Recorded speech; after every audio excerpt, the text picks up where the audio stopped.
Yeah, I forgot how to do this thing. Hi everybody. How's you all doing? I hope this is working. There we go. Hi. I need to pop out the chat because I always freaking do that and then I have to sort it. Otherwise I will never see it again. How's everyone doing?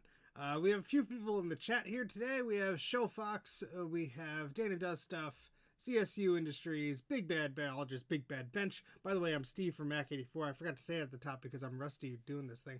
Nathan is here. Garth Beagle is here. Chris is here. Hardware Hacker is here. Brian is here.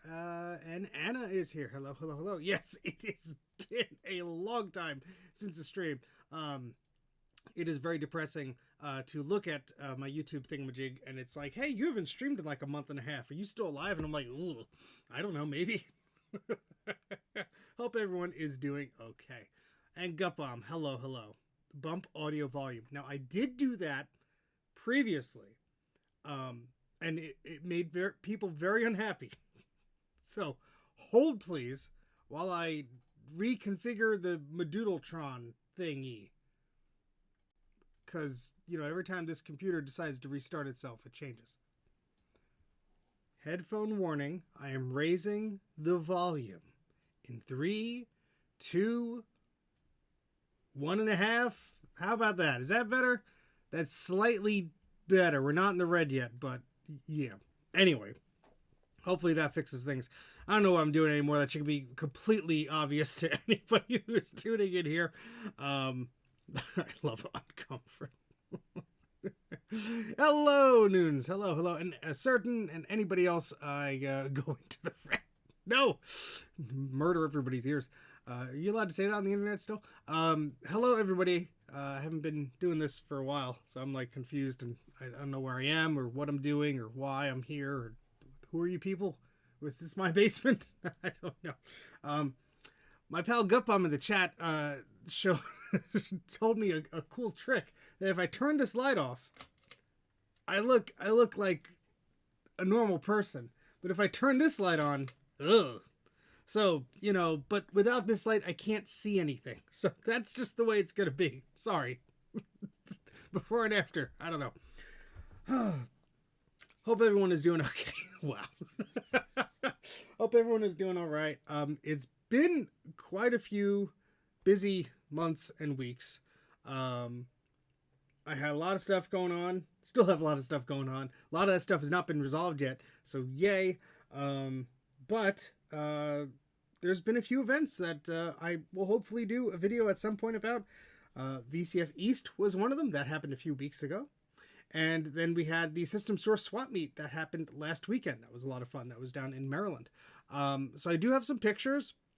I do have some things I want to show and test, and some things that I don't think will work, but we'll put them on the bench. There's no room on the bench. Absolutely no room. We'll see what we can do about it. No prep time here. As usual, why would I prep anything? But I do have some cool things that I did pick up. I was very restrained, or at least tried to be very restrained, about what I did pick up at these shows because, especially at the System Source swap meet, which is what that thumbnail image was of all of those Macintosh computers, there was a lot to choose from. Like a lot.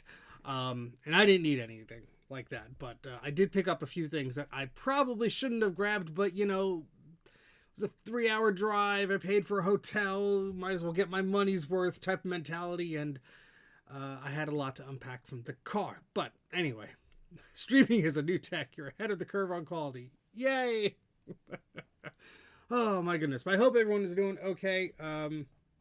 I have been traveling all over a bit this year. I did not plan on doing that. I went to Georgia to the BIMS Museum, which was great. And then VCF East is thankfully not too far away, but System Source is a good 3 hours or so each way. So that took a while. But if you are in the Maryland area, I cannot recommend enough the System Source Computer Museum. They do have a full museum, especially worth visiting because of the massive amount of cool things they have. But once in a while they do a swap meet, and that is at sort of, I guess, held by the VCF folks, and there are links in the video description that bring you right there to the page and all that information. But even if they're not doing a swap meet, go check out the museum. It is fantastic. Oh, thank you, Hardware Hacker, for the EEP. EEP, appreciate it. Yes, you could be a member on YouTube and do membership things, and you can also support me on Patreon, because for as little as $1 a month on either service, you get some cool bonus stuff. You get behind-the-scenes videos before they're out. In some cases, that's the only form of video that is there because I never finish it. But there's also a cool perk with a new episode launching tomorrow of the Unimplemented Trap podcast, and that is between myself and Colin of the YouTube channel This Does Not Compute. It's a great exclusive perk to you folks. If you support him or me, you get access to that podcast. You can't get it anywhere else, and we have a lot of fun doing it. A lot of folks have come up to me at these events and told me they enjoyed listening to it on the way to the event. Some weird Inception stuff going on there, but I enjoy it, that you're enjoying it, so we'll keep doing it as long as we're having fun doing it. So thank you, folks, for tuning in. Don't forget, if you're listening to that, drop a comment in. Did you like this? Did you like that? Do you want us to cover a different topic? Whatever. Tell us. We'll do the thing. What do you do with all the Macs you buy? I'm still trying to figure that out. I mean, step 1 was getting them. Step 2 is fixing them. And step 3, using them, maybe? All joking aside, I do try and use the machines that I fix up. So behind me I have a few desks here, besides the filming equipment there. But this is a PowerMac 8600. There's a PowerMac clone under that. There's a G3, a G4, another G4. These were all used in testing for the recent Pico IDE video I did. There is my Quadra 800 there. There's some PCs in that little stack there.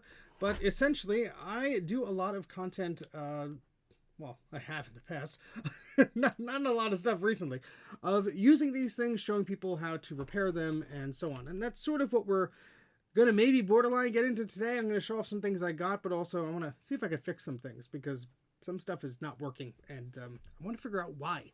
But mostly, a lot of people get into this hobby to sort of relive what they couldn't have when they were younger, or maybe it's new to them. They want to explore what the heck the Mac is all about. So there's tons of ways to do that, from emulation to more modern things like web-based emulation and stuff like that. But I like real hardware because I have a bunch of it in a basement full of crap, so I might as well use it. Hey Veronica, how's it going? And anybody else who joined late, hello. The chat is too small. I cannot see. I wrapped, let's see, someone says, I recapped some other TDK power supply for the Mac LC and restored my LC as well. Fantastic. What do you all think is a step 3? Step 3 is something. Oh my goodness. I see everyone from time to time asks about me selling things, and I'm not nearly as organized as I need to be at this point in time to do that. Oh my goodness. Thank you, Veronica, for the super chat. Eep! Really super duper appreciate that. You are awesome. Veronica Explains does awesome content. Follow her on all the socials and the YouTubes. Amazing stuff there. Part of the amazing The Stop Bits band that plays at VCF Midwest. Reason alone to go there. Thank you very much, Veronica. Greatly appreciated. Eric is here. Hello, hello. You're looking for a blue and white G3 case only. Well, I'm sure some people have some of that available. Generally speaking, I do have plenty of duplicate systems that I need to get rid of or move, and I will be doing that at some point in the future. The biggest problem has been the shed that I got to sort of organize and store all of this stuff has hit some problems, mainly being the people who installed the concrete pad were complete dorks, and they didn't do it right. So I probably have to move the shed, and I'm working with some lawyers to try and figure out what my options are, because that wasn't cheap, and neither will moving it be cheap. And I would really hate to erect a bunch of shelves and build wooden shelvings and desks and stuff like that, and then realize I have to move it. Stuff is just sort of scattered in there, pretty easily movable right now, but yeah, so it's been almost a year and a half or so, so that's really depressing to think about, but hopefully we can get to that point, because otherwise I have no space to put anything, so don't besmirch the good name of dorks. Gutbomb is a good dork. Ah, yes, and Garth Bugle put the link in there for the stop bits, so if you want to listen to that fabulous music, you can do that. All right, then you get the sugar. Oh boy. Shed debacle, shed nightmare. Hey Jack, how's it going? Oh my goodness. All right, so let's start getting into whatever. Sometimes during a live stream I ramble on for too long, and people don't like that because they don't understand that YouTube has like controls you could skip and do stuff with. But anywho, let's start off with VCF East. I'm just going to talk generally about it. I might do a video about it. I took some footage of that. Oh my god, a big freeze frame of my face came on the screen. Ugh, nobody wants to see that. I have some photos I might be able to put on the screen here. Let me just skim through, make sure I'm not doxing anybody. No pictures of a credit card or a wallet or something stupid. All right, cool. I'm going to talk a little bit about this, and we'll talk about some things I picked up. So first off, I was exhibiting with a few pals of mine, Sean of Action Retro, Mike of Mike's Mess, and Dan of Userlandia. And we had a booth in, I think, Hall C of the VCF East exhibit, which was great. Dan was showing off his PS2. Sean was showing off his Nintendo Wii that was running Mac OS X. Mike was showing off his luggable PS2 portable.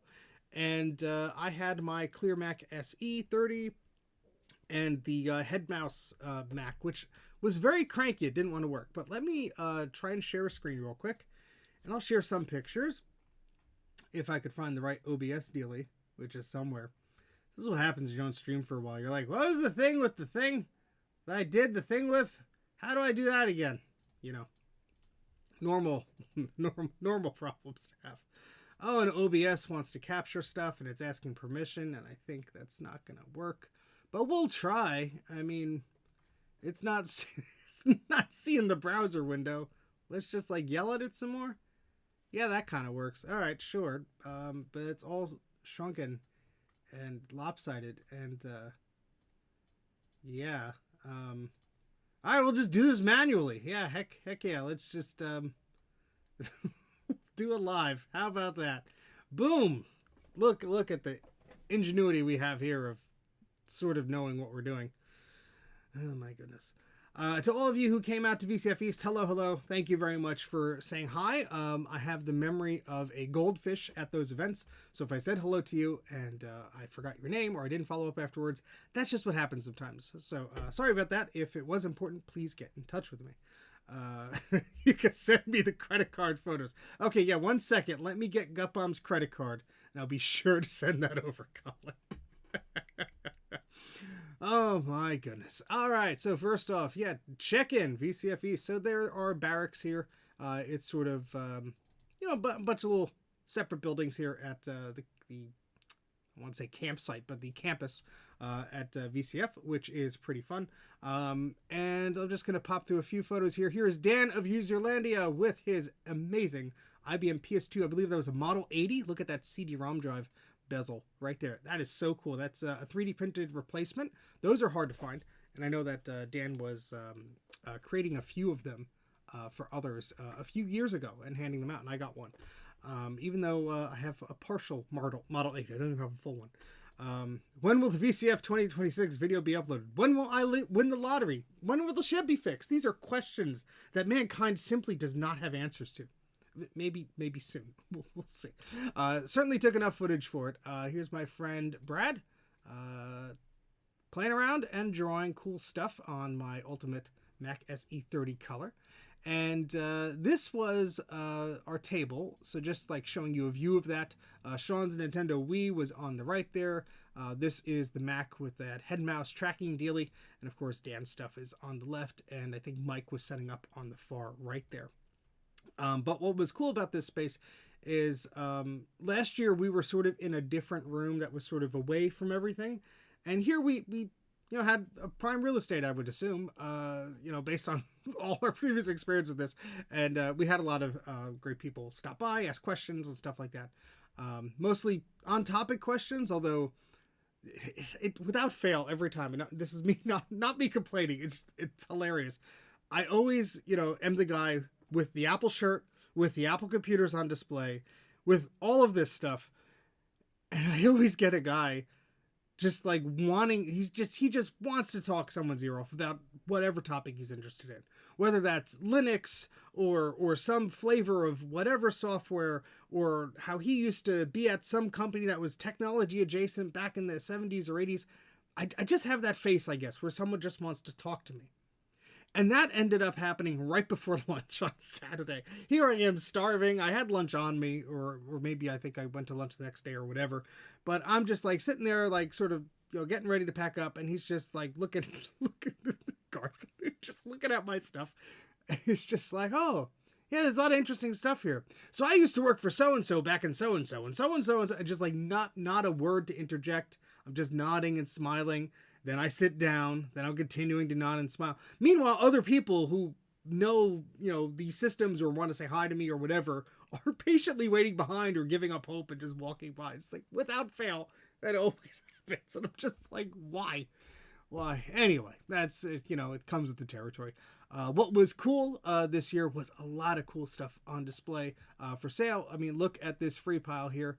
You have tons of stuff. I mean, my goodness. I don't know. Yeah, OBS is doing this weird thing where it's like taking hot spots of colors and putting darkness there. That should be an all yellow sign. I don't know why it's doing that. It's just weird. But, this is fine just for presentation purposes. But yeah, a lot of free stuff. If you were willing to dig through, you had scanners, keyboards, monitors, all sorts of good stuff. There were even some CRT monitors. There were at least 2 Apple monitors there. I think I got a picture of one. Maybe, yeah, there it is. And the case was separated, but you know what? It was free. It was free. It was free. Good code word. The code word is EEP. Yeah. Oh goodness. Life insurance. Oh my goodness. There was a lot of cool things on display for purchasing in the consignment area. We got a sneak peek of that. They had a number of Macs on display. Most of them were reasonably priced. And then there was this copy of Prince of Persia, way over my budget. This, I think they were originally asking $200 for it. I believe that went down to maybe $150 or so on the second day of the show, but I saw somebody walking around, they had purchased it. But this is a desirable box. It's neat. It is the Macintosh version. And I just wanted to take a look at it and take a photo of it. I love it. Your car's on fire. Oh goodness. They had the Silent Type, or one of those? No, the Apple Thermal Printer. I always get confused about these things. Yeah, I'm not agreeing with the pricing. I'm just preaching what it was. But yeah, they just had tons of stuff on display here for sale. Apple monitors in the bottom here. They had a bunch of Amiga stuff, Commodore stuff, really like any PC stuff you were looking for. Tons of different towers. I mean, my goodness, there's tons and tons of stuff here. They had a table that was strong enough to hold up 4 eMacs. My goodness. Tons of eMacs. Oh, goodness. Yeah, so there was a lot of stuff here. Really cool to see it all here. How are the chickens? If Bruce will show up on the stream, I did ping him. Maybe he'll answer, but he's not here yet, so he's not allowed to answer. Some of these monitors were pretty good priced. $20, $15, and so on. There's a boxed image writer too. Guess how much they were asking? Because of course I had to look. Guess how much they were asking for this boxed image writer too. Now, I don't have this box. I have the color box, the first print. I have the white box with the red and black accents, and I have the cardboard box. I don't have the cardboard box. Brain not working good. They wanted $200 for this. Now, eventually, I think they marked the price down to $150. Hey, Keith. But originally at the VCF East event, they wanted $200 for this. Needless to say, it did not sell because anybody paying over $25, even for a boxed example of an Image Writer 2, probably needs their head examined. What was a great deal was this Kester solder. It was old school solder. I think the equivalent on Amazon went for like $45 or $50. These were $25. I certainly picked up one of those because you never know when you're going to need more solder. I do not know how much the Commodore PET was. I probably have a picture of it, but I don't know if I got a good enough picture so you can see the price tag. I assume this is what it is. Commodore PET, oh, it's hard to see. It looks like $350. That would be my best guess of reading that. You know, some things were priced to sell. Other things were like, oh, honey, I put a price on it and nobody bought it.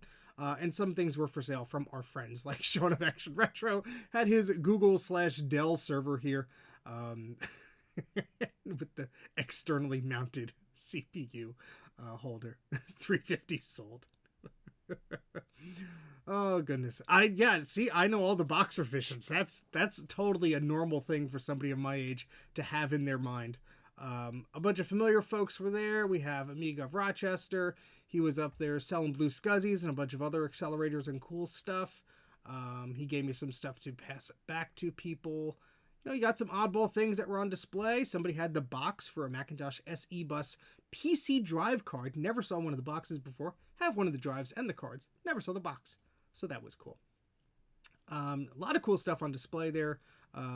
This Ohio Scientific stuff was really neat. I had no idea what it was about. And this was the Friday when they were setting up. So not a lot of people were at their tables or anything like that. Action Retro Ken. I think you're confusing two people, Keith. Action Retro's name is Sean. He was there. He was our booth pal. And I'm sure I have some incriminating photos of him later to share. But just going over some pictures from the event. This stuff I'll talk about in a second. And yeah, who wouldn't want a free copy of Inside Netware? A nice book to hold up the short leg of your table or couch. Yes, there was a lot of cool stuff on display. Again, here was a picture of our booth. So that was just, I think, Friday night when we were just setting up for the next morning. Yeah, I'll get to that unfortunate event. But here is a more reasonably priced Image Writer 2, $25 whole. Now that is a normal price, I would say. I did not walk home with that one, although that is it's a pretty good shaped one. They had some pretty good deals on these boxed Macs. These were not, I don't think, overpriced at all. This was $210 for a boxed Macintosh 512K. And I believe they had another one. Maybe it was a Mac Plus. Yeah, it was a Mac SE. That's what it was. And I forget the price on that one, but I think it was similar. Here, I got a close-up. $225. So, you know, these are not terrible prices for these machines with the box, with all the goodies in there, you know. Yeah, all right. So I'm not going to go through every picture. We will be here all day, I assure you. Some cool things to see. This Bernoulli box. Isn't that cool? If I needed one, I would have gotten it, but I already have that model drive. But cool to see out in the wild. Yeah, that's half the reason I go to these things is to take pictures of. This is upside down. I don't know if I could rotate it because Apple's iCloud photo viewer is built for 1992 apparently. So you have no options for like weird things. But this was a frame you would put around your CRT. And they had a few of them there. I thought these were cool. So I think they were meant for like 12 or 14-inch monitors. So yeah. I'll get to the goodies. Just a few more Macs I want to show. This person dropped off these Macs for sale. Quadra 950, Quadra 800. They were not priced to sell, I believe. Let's see. I got some close-ups of the prices here at some point, maybe, sort of. Yeah, $350 for that Quadra 800. And I believe they wanted $400 or $350 for the Quadra 950. Now, that is a hard-to-find model because it has the CD-ROM bezel. Very, very expensive. All right, moving on along. Yeah, that's most of the event. A lot of cool things happened. Things blew up. Blah blah blah blah blah blah blah. We have my lunch. There's my friend Tom Barber being Tom Barber. So now he's famous. He was trying on the head mouse, which is this contraption. If you didn't see the video about that, this thing did not want to work 90% of the time though. Like it would just overheat, stop working. Probably because my Mac fan was not attached to it. So I have to fix that up. This guy had a bunch of cool software for sale. I did pick up one of these little like lunchbox style things, and I'll bring one of those over in a second. And there's Tom being Tom with a CRT on his head. And here's Sean being Sean with the CRT also on his head. This was some junk that Tom gave me or that I got from somewhere, and I was just getting rid of it. This person had a lot of cool PDAs. Look at all that cool stuff. Including some like these like Sony contraptions that had like 3 layers to them that you kept stacking them on. I just love that kind of crap. It was really cool. And yeah, I had this monitor I brought the second day and stuff like that. So anyway, that's what I'm going to show you about that. And then, oops, I pushed the wrong button. That's what happens when you're not using the thingamajig. And I'll show some of the stuff I picked up. And as I show some of that stuff, I will talk about the unfortunate business that happened during the event. Why can't I get this like perfectly scaled? Oh boy, this is why we can't have nice things, is it? Oh boy. All right, first off, my friend Alex Jaycox is awesome and is somebody who loves to preserve things and be an archivist and all this fun stuff. And he got try that joystick adapter dealio. Oh, I did not. I have to, where did I put that box? I will find it. I will test it. I would like to. Let me finish my train of thought, then I'll go back to that. Yeah, so Alex got the opportunity to purchase a number of cool things, including this. This is a MicroMac SE. Now, he purchased a number of these plus a MicroMac SE 30. And for those of you who have no idea what the heck this is basically an upgrade kit that the company MicroMac would sell. And basically gave you an SE30 board, which you would provide them as part of this upgrade. And they gave you this case that basically turns your compact Mac into a complete desktop computer. How cool is that? So you got your Macintosh I/O there, and then you have your video here, which is very interesting. We'll take a look at that in a second. But I just think this is really cool. Now, this needs some love. It's a bit beat up. There are some of the fins there that have been broken up. There's obviously old computer feet that are stuck to the top of this damn thing. But yeah, it kind of looks like a Mac LC. And it's just neat. I've never seen one of these in my life in person. I've seen pictures of all the swap meets and flea markets and listings and eBay stuff I've been on for how many decades I've been doing vintage Macintosh stuff. I've never seen one of these in person before. So he picked up a lot of them. It wasn't cheap, but I saw one of them. I'm like, you know what? I have to grab it. I have to grab one. Yeah, so why does it have an eject button, though? That's for the floppy drive. And we'll take a look at that in a second because it's purely cosmetic. So let me... there is no room on this desk. I did not plan for this live stream well enough. Moving all the garbage just like slightly off camera here. So I could put this on the desk and show you a bit more about how this actually works. So hold on a second here. Alright, so I want to just be careful with the plastic. This sort of just lifts off.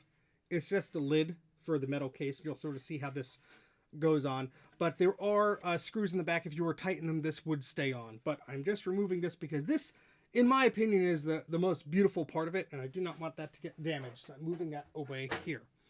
But with that removed, you'll see this. And that's the floppy drive here. The floppy drive here. The hard drive went here. I do have the hard drive. We'll talk about that in one moment. But you can see here's the construction of it. You have these metal vents. So those plastic vents were not just for show. Look at that. And of course, it says front, in case you ever forget where the front is on this thing. So let me lift the metal up here. It's like a Quadra 630. Garth's favorite. And you can see some of the craziness going on in here. Look at that. So, of course, we have a third-party power supply. We have a Macintosh SE motherboard. We have a PDS card with a pass-through. And we'll talk about that in a second. We have a standard floppy drive. I believe that's just an 800K floppy drive. And the hard drive would have sat right here on a bracket. And just like a rectangle like that. So let's talk about what makes this thing unique. Because if you take a Macintosh SE board out of Macintosh SE, you're going to need a few things. You're going to need a way to power it because you don't have an analog board, you don't have a CRT.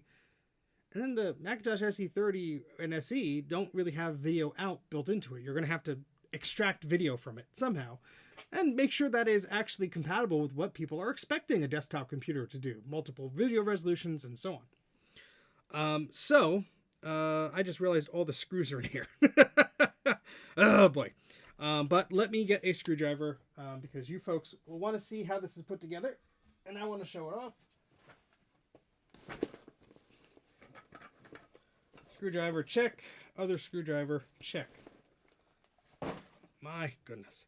Yeah, so while I take this apart, the unpleasantness that was VCF East at the end of the show on Sunday, the incident that a lot of people were talking about and that was sort of glossed over in some areas, was some dork decided, and I mean dork in the worst possible way in this instance, not in a fun way.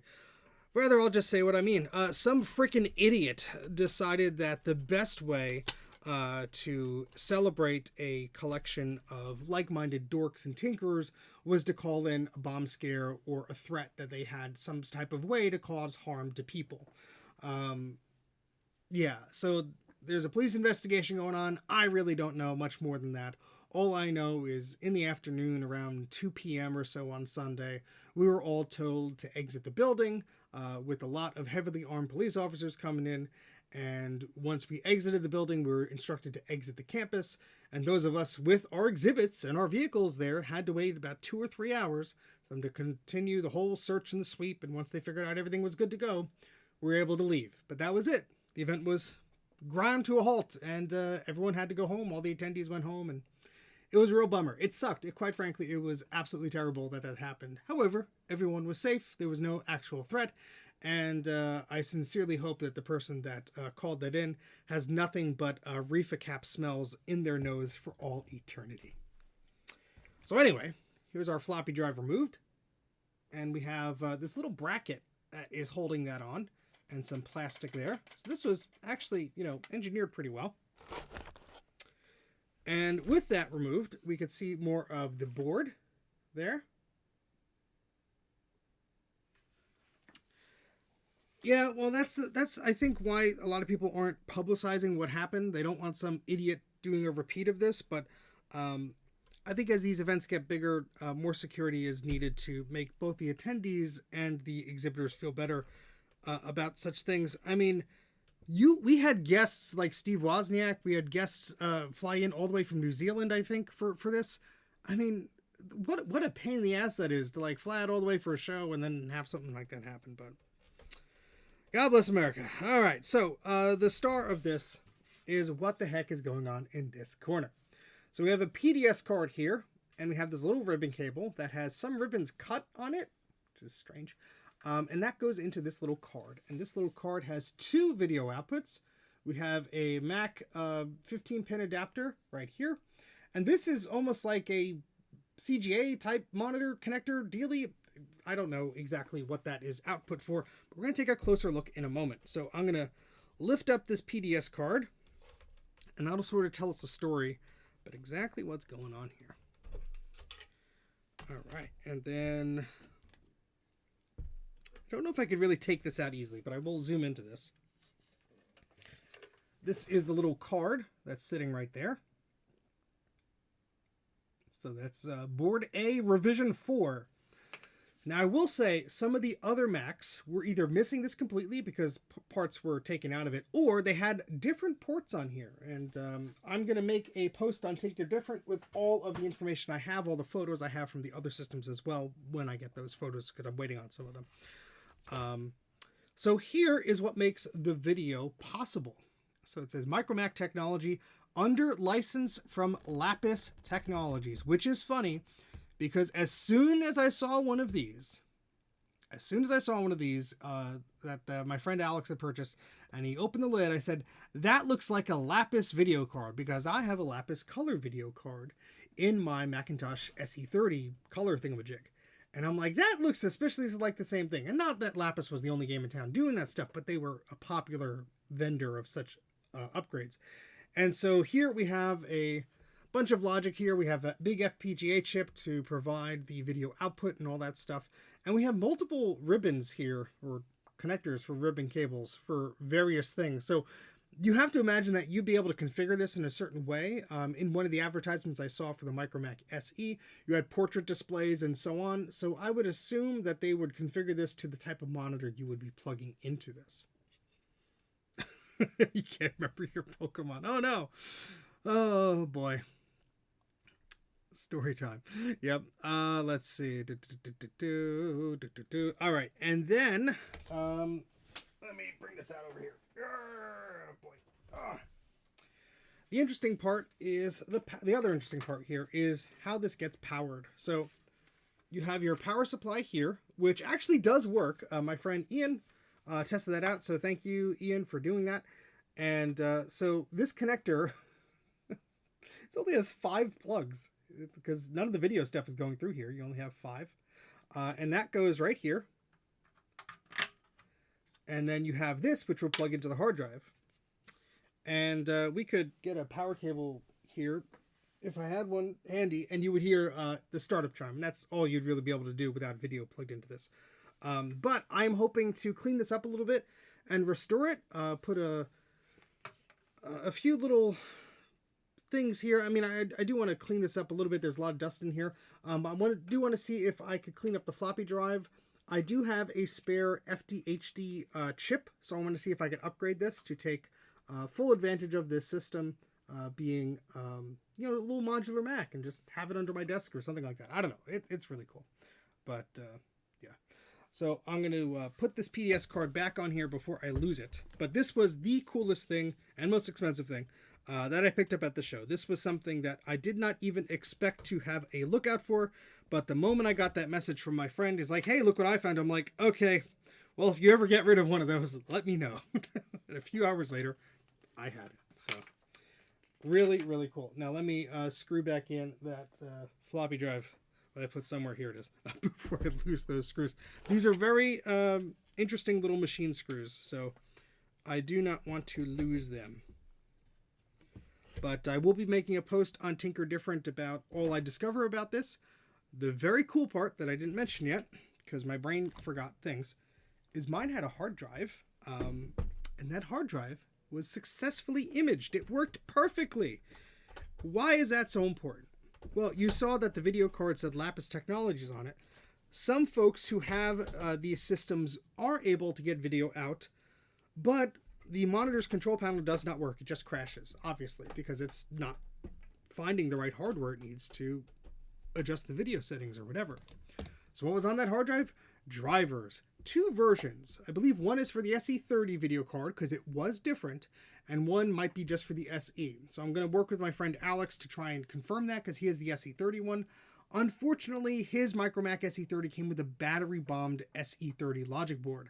Now, he has the parts and the know-how to try and get that working, but once that's all working, then we could test his video board, or maybe if I see him sooner, maybe we could test the video board in one of my SE30 systems. But really exciting to find that stuff. We'll be obviously making sure that stuff gets properly archived and shared. So it'll be on Macintosh Garden and the Internet Archive and all that fun stuff, because that is one of my favorite things to do, besides celebrating computing history and geeking out with fellow folks who are like-minded and all that fun stuff.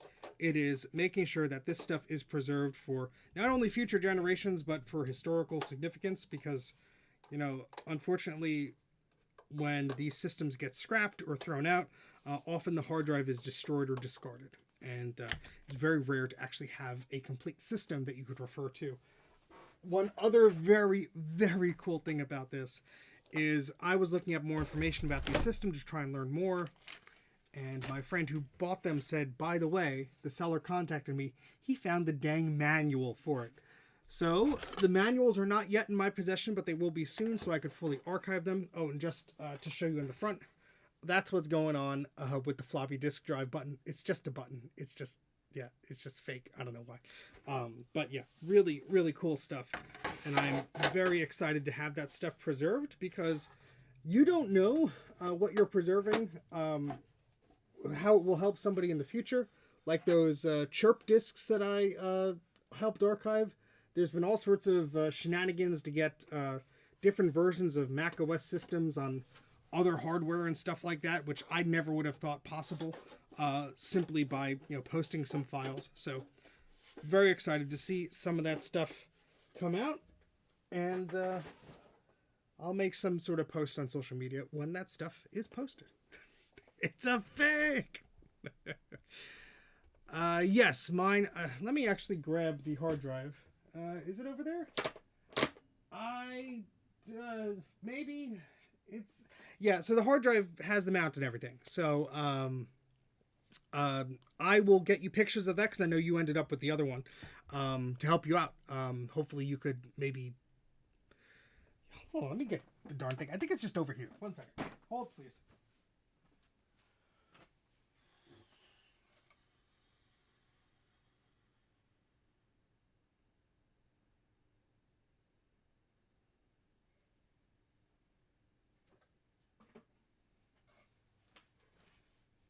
I found it. Okay, so this is, first off, I love the relax sticker on it. That's also on the front of the device, but it's a very simple bracket. It just has these two little holes there that help support it.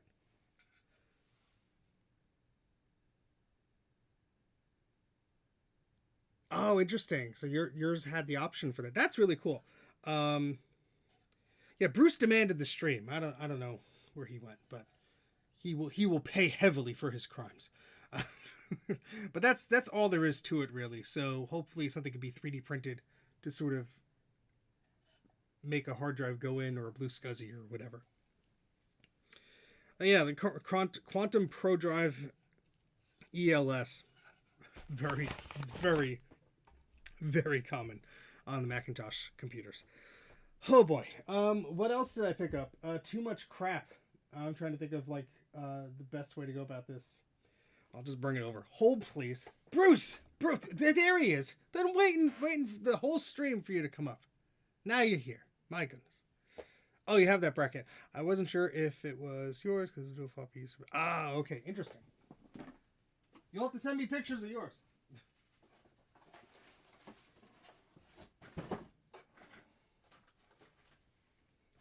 Yeah, in fact, if you have pictures of your MicroMac you want to share, I'm making that post on Tinker Different. I'd love to include some variations and photos and stuff, because I don't think I took all photos of them. Why is this not focusing? Come on. Do the camera thing you were designed to do. Can't even read the shirt. There we go. My goodness. Bruce is here just in time. You know, I know Bruce. He's a good friend of mine. He's been instrumental in helping me understand a lot of the technical things that I forget 5 minutes later.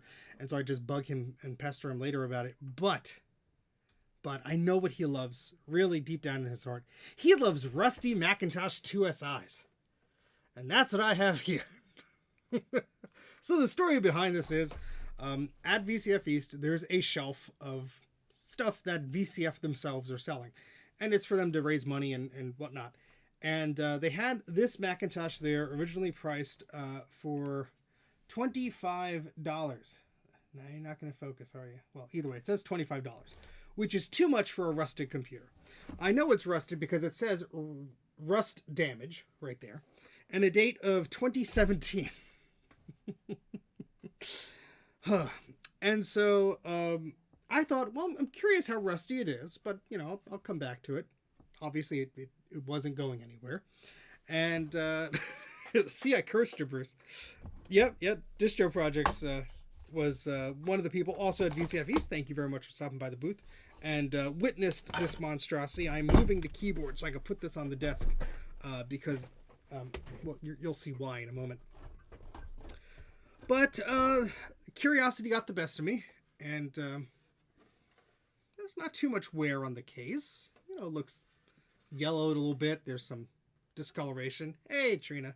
Hello, anybody else? Rust has been ported to AUX on Steve's live stream. I understand half of that sentence. And, you know, I was looking at the machine, and I popped the lid, and I saw this. So, first off, I'm like, ooh, it has a NuBus card. Second, ooh, it has a PDS to NuBus adapter. Third, ooh, it has a hard drive.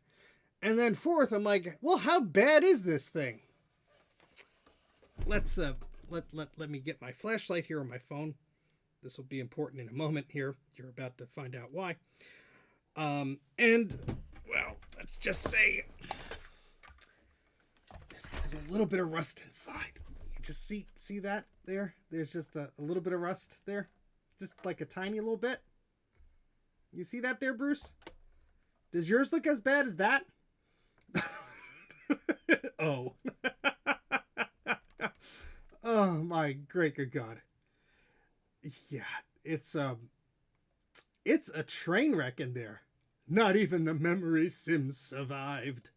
Yeah, so you might be looking at this and being like, Steve, you complete idiot. Why did you buy such a terrible crusty thing? I don't know, but I'm going to explain in a second. You know, every once in a while, I just have delusions of grandeur. This was one of them. Do I think I'm going to be able to get this machine working? No. Did I want that PDS card adapter? Yes. Does my existing Mac 2SI have one of these adapters with the little nub still in place? No. So I want to see if I can at least salvage the adapter and any little chips or anything. I think the sound chip is still okay on this, but the rest is pretty gnarly. Did I mute myself? No. Hopefully not. I mean, the little meter is going, wee! Say something in the chat if you could hear me. Maybe Colin said on his remote or something like that. I don't know. Yeah. The caps are pretty bad. Everything is pretty bad. It is so rusted that these little knobs do not turn. So, yeah, I don't know. But power supply is a Sony power supply, is absolutely cooked. And we will probably be diving into this on today's stream.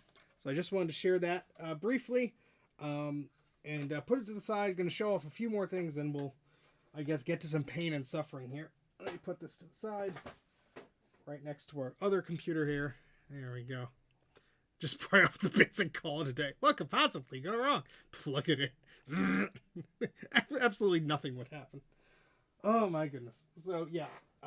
What did I pay for this thing? Not $25, that's for sure.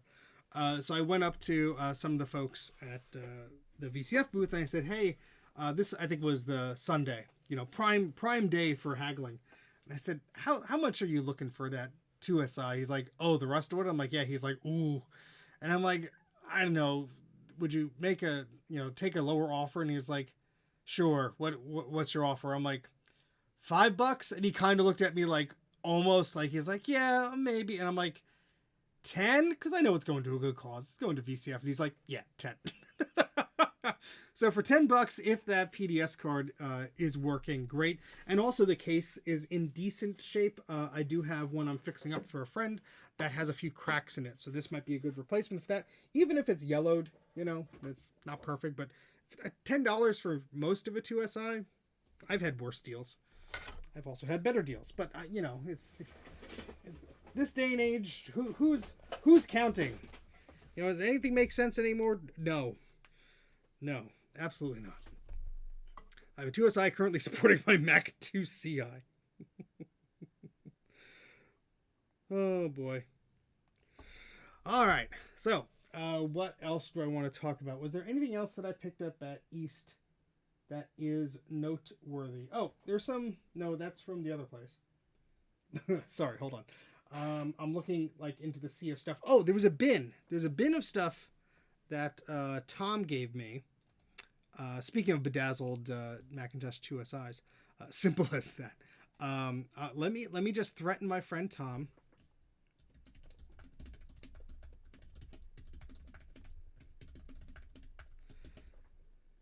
And he gave me a box of crap, which is his words. Let me go fetch said box of crap. In said box of crap was some software I picked up. That was really cool. So give me 1 second. I'll go grab that.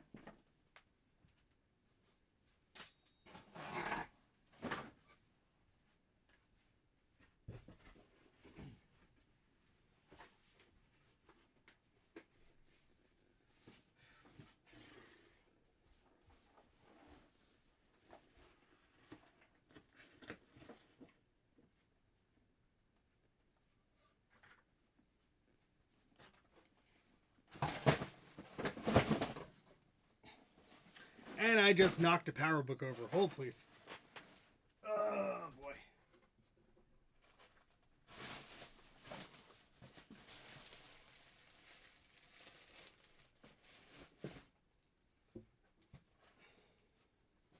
It's all right. It wasn't a load-bearing PowerBook. We're okay.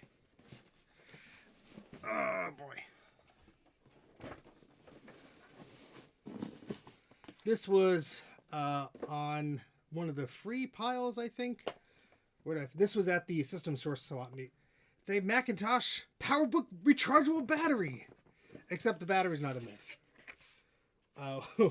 What is in here is a battery case. And a very short power cable. And this box is sort of hard to put together. But I like the box. And it was free. And anything with an Apple logo on it that's free, I have a mental problem. I have to grab it. So, Alright. Tom gave me the box for a mouse I have. Which was very kind of him.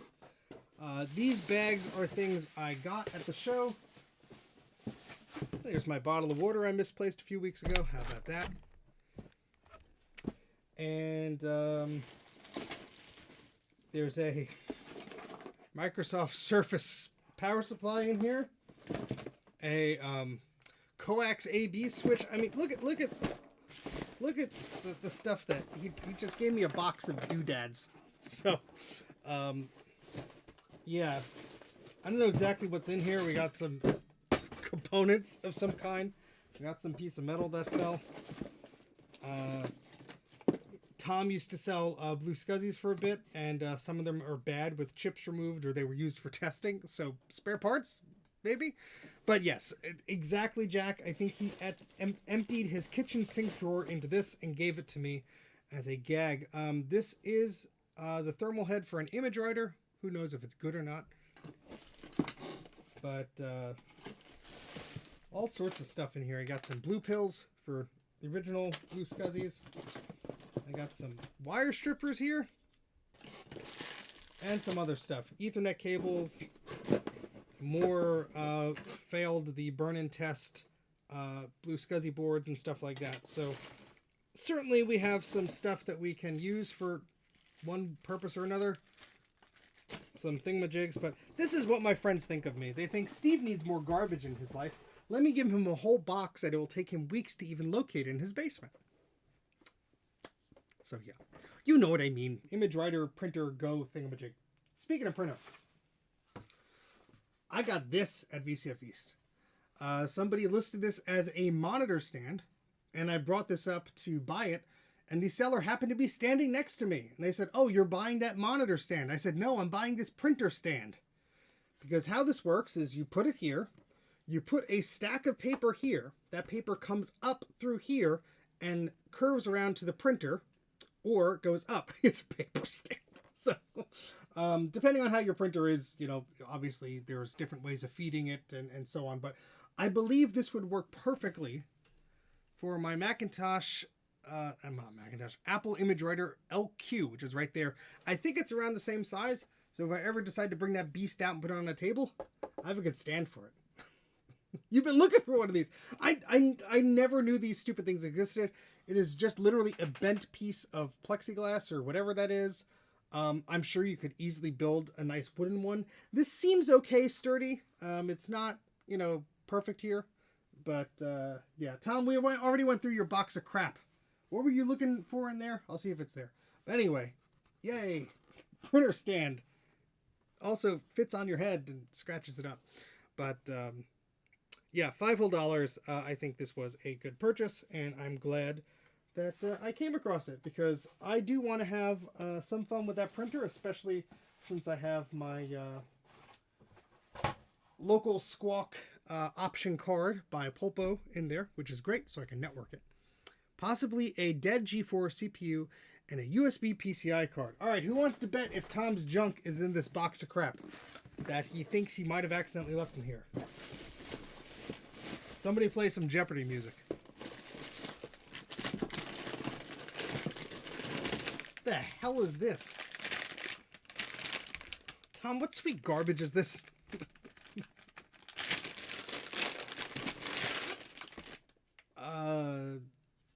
Okay. Ooh, is it like SCSI SCA thingamajigs? Look at the size of this thing. What? Okay. It's got power and SCSI on it. What more do you need, baby? It's a Sun or an IBM thing. Cool. Back in the bag you go.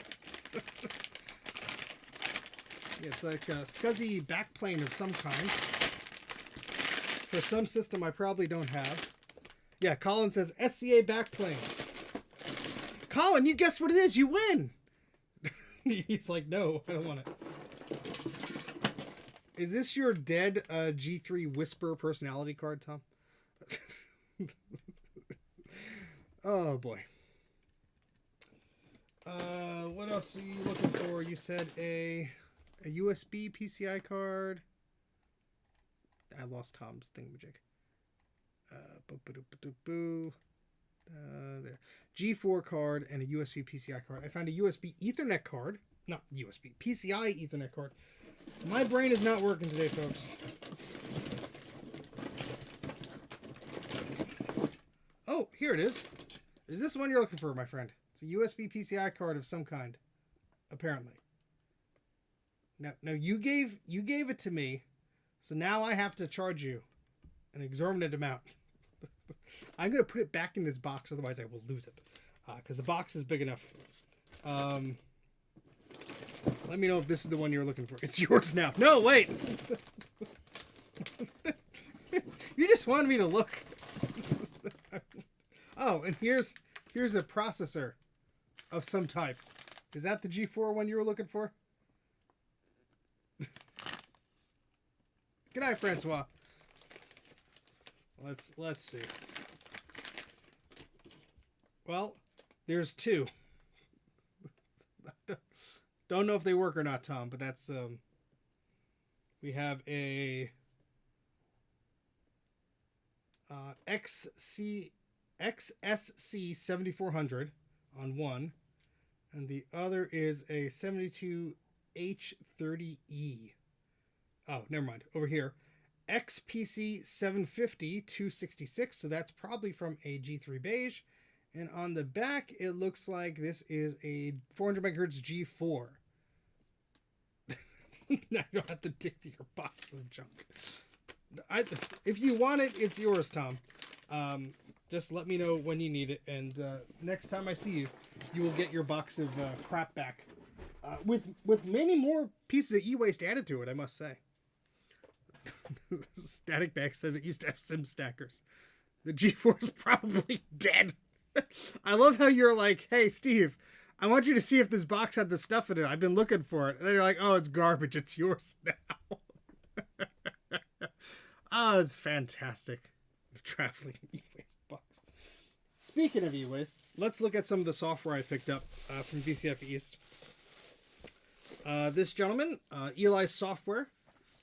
That's his website. He's at the show almost every year. Every year I see a new piece of software. He has tons and tons of it. Most of it's sealed in very good shape. From Commodore to Apple to Macintosh to Amiga and all this stuff. PC stuff. Really cool stuff. So if you are looking to pick up some software, see if this person is at the show at VCF East. I don't know if he goes to other shows, but I think he has some online presence. Yeah, there might be a store there. So check that out. Very cool stuff. And so what did I get? I got the Graphics Studio by Accolade for the Amiga. Now I do have an Amiga. I have an Amiga 2000 that I just fixed up a year or so ago. I haven't really gotten the chance to play around with it, but I have no real like boxed Amiga software. I saw this. I'm an artistic person. I love drawing and stuff like that, so I thought this was really cool. I'd love to explore sort of how the other half did their art. So I would love to explore this. And this says the graphics studio allows you to paint with 4,096 individual colors. Select any 2 colors from your palette and will automatically produce spectrum of colors between them. Fill in any bounded area with the selected color or pattern. Print it out on your printed out or saved disk, and so on. So really cool. I know, Guffon, but one day. And speaking of doing things one day, business class. The world is at your fingertips. This is HyperCard software, I think, or templates or something like that. I don't know. It looked neat. Hyperware from Activision. And look at that. So our friend Eric is probably going to be interested in that. But yeah. Had to stop watching. Makes you sad. We're very happy here. We have a bunch of e-waste, so, you know. Yeah. Business class, the international business partner and travel planner. So yeah, if you want some HyperCard things to like plan your business travel in the early 90s, there you go. And I got this piece of software because it had a bunny rabbit on it. And it's Who Wants Arthur? Apparently these are like stories. Yeah, so 4 steps learning how to read. I just loved the crazy box because it looks like, you know, a lunchbox or a briefcase or something like that. I don't know. Yeah, and this is like an activity thing and a story, and you listen along to it or whatever. But apparently this is like a story about a pet shop or something. I don't know. There's kooky animals on it doing things. Looks cute. That's not the Arthur I know. Yeah, not the one I'm familiar with either. But it's a multimedia PC compatible thing by Media Vision Incorporated. And there were a few different products from this company that the person had there. And yeah, I think it was like 3 for $10 or 15 or $20, something like that. So pretty good deal. And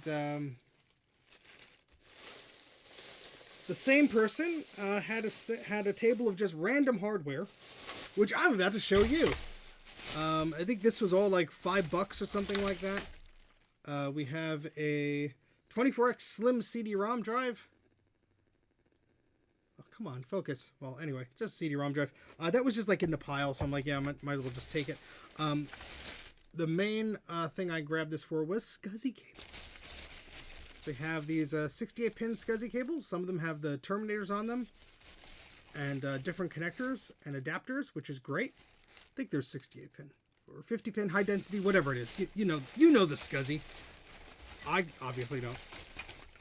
And there are a bunch of SCSI cards. Now, a lot of them seem to be PC cards. Do not expect these to work on the Mac. No worries, Dave. You take care. Be safe. But some of them are Adaptec branded ones, which I assume may work in a PC. I only have one Adaptec card that I know works as a bootable card for my PC, and I put that in my compact. And every time I need another PC with a bootable card, I have to rip that out. So I bought a bunch of these. Like I said, these were dirt cheap. Not sure if all of them are bootable. Some may be. Like this has a big ROM chip on it. Not sure. This is an Adaptec 2940AU. I think there's another one in there. Yep, here it is. Oh, it's stuck. Ah. Come on. There we go. So that's another Adaptec card. So yeah, 5 SCSI cards, bunch of cables, and a CD-ROM drive for $5. That's a deal. And I dropped something. Marker. Boy. Oh, nice. Yeah, those SCSI to USB adapters command a high price for some reason. They're just USB 1.0. And I don't believe any modern operating system has drivers for them. But I guess if that's all you have, that's great. Personally, if I have a old SCSI drive I'm trying to image, I use something like a Blue SCSI in initiator mode, and that does the trick for me. Speaking of which, that's how I archived the MicroMac thingamajig hard drive. So that was good. How's everyone doing this evening? We're doing for sure. I don't think there was anything else huge from East. Like I said, I try not to pick up too much stuff. But then there was a System Source swap meet. My goodness, was that a swap meet?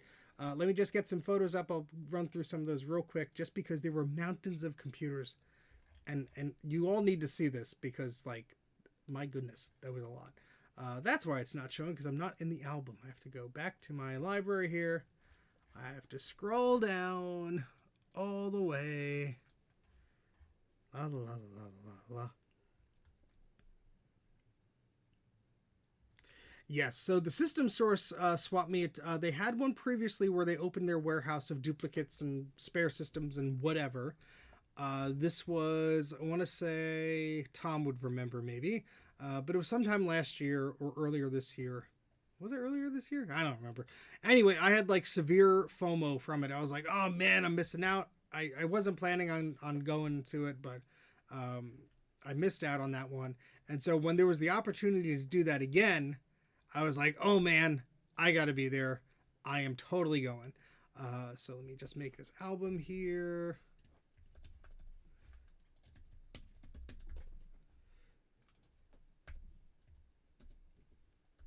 All right. And I was not disappointed. Hey, Eric, how's it going? With your Power Tower Pro. That's an amazing way to do it. November-ish. Okay, yeah. So the last swap meet was in November, and a lot of people walked away with a ton of great machines at incredible prices. Let me just grab some photos here. Here's a good one to start with. Let me just click on the...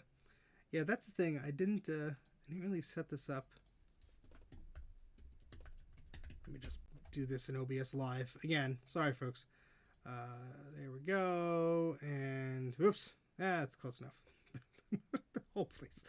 If I put myself there, and then we shrink me down. Yar. I be small now. Here we go. Shove me in the corner there. And there we go. So we have some pictures. Sound is low, and I turn my sound high. Then I turn it low on YouTube. I don't know. Sound good, maybe go. Fingers crossed.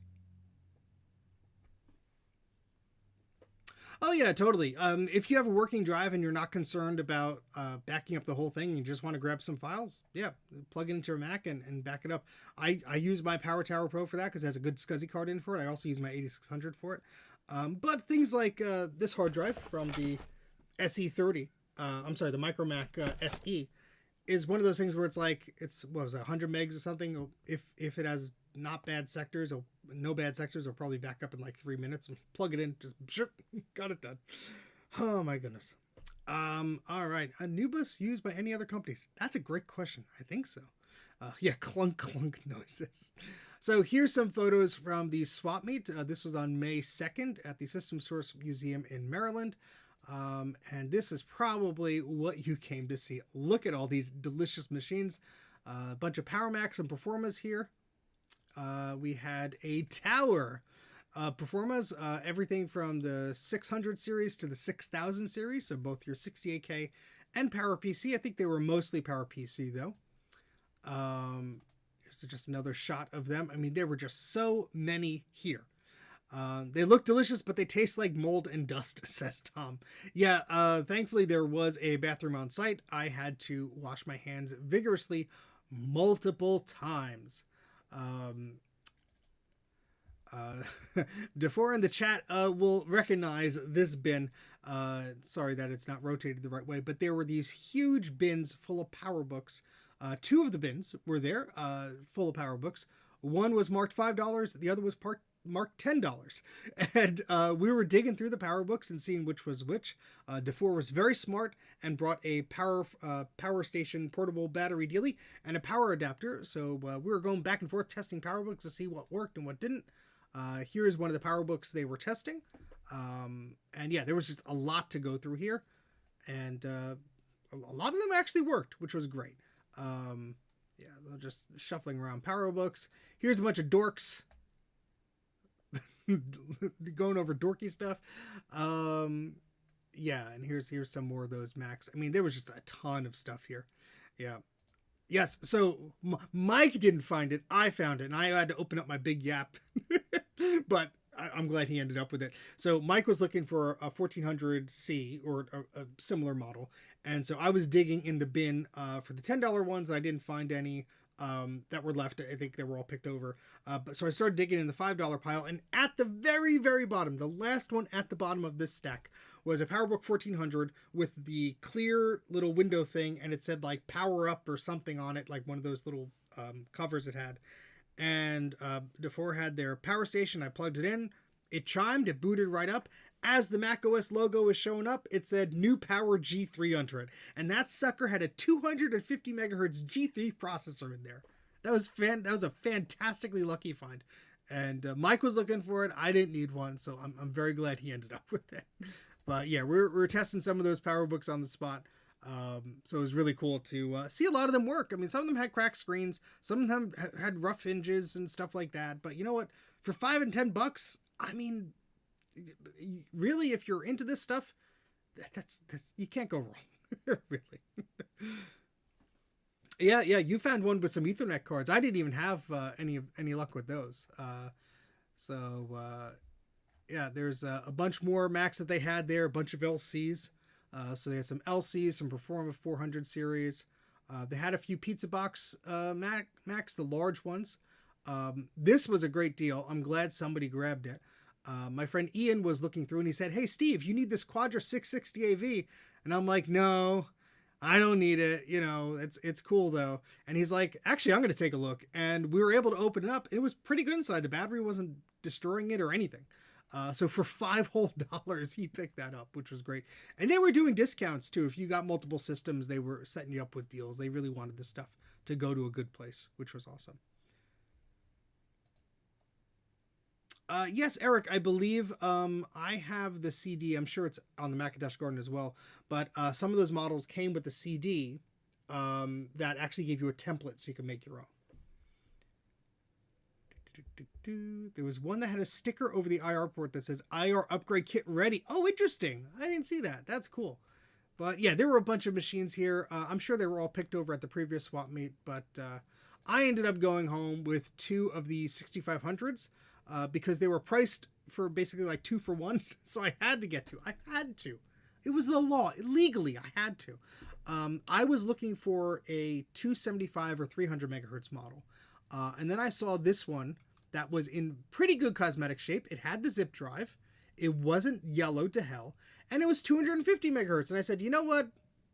Fine. I'll grab that one.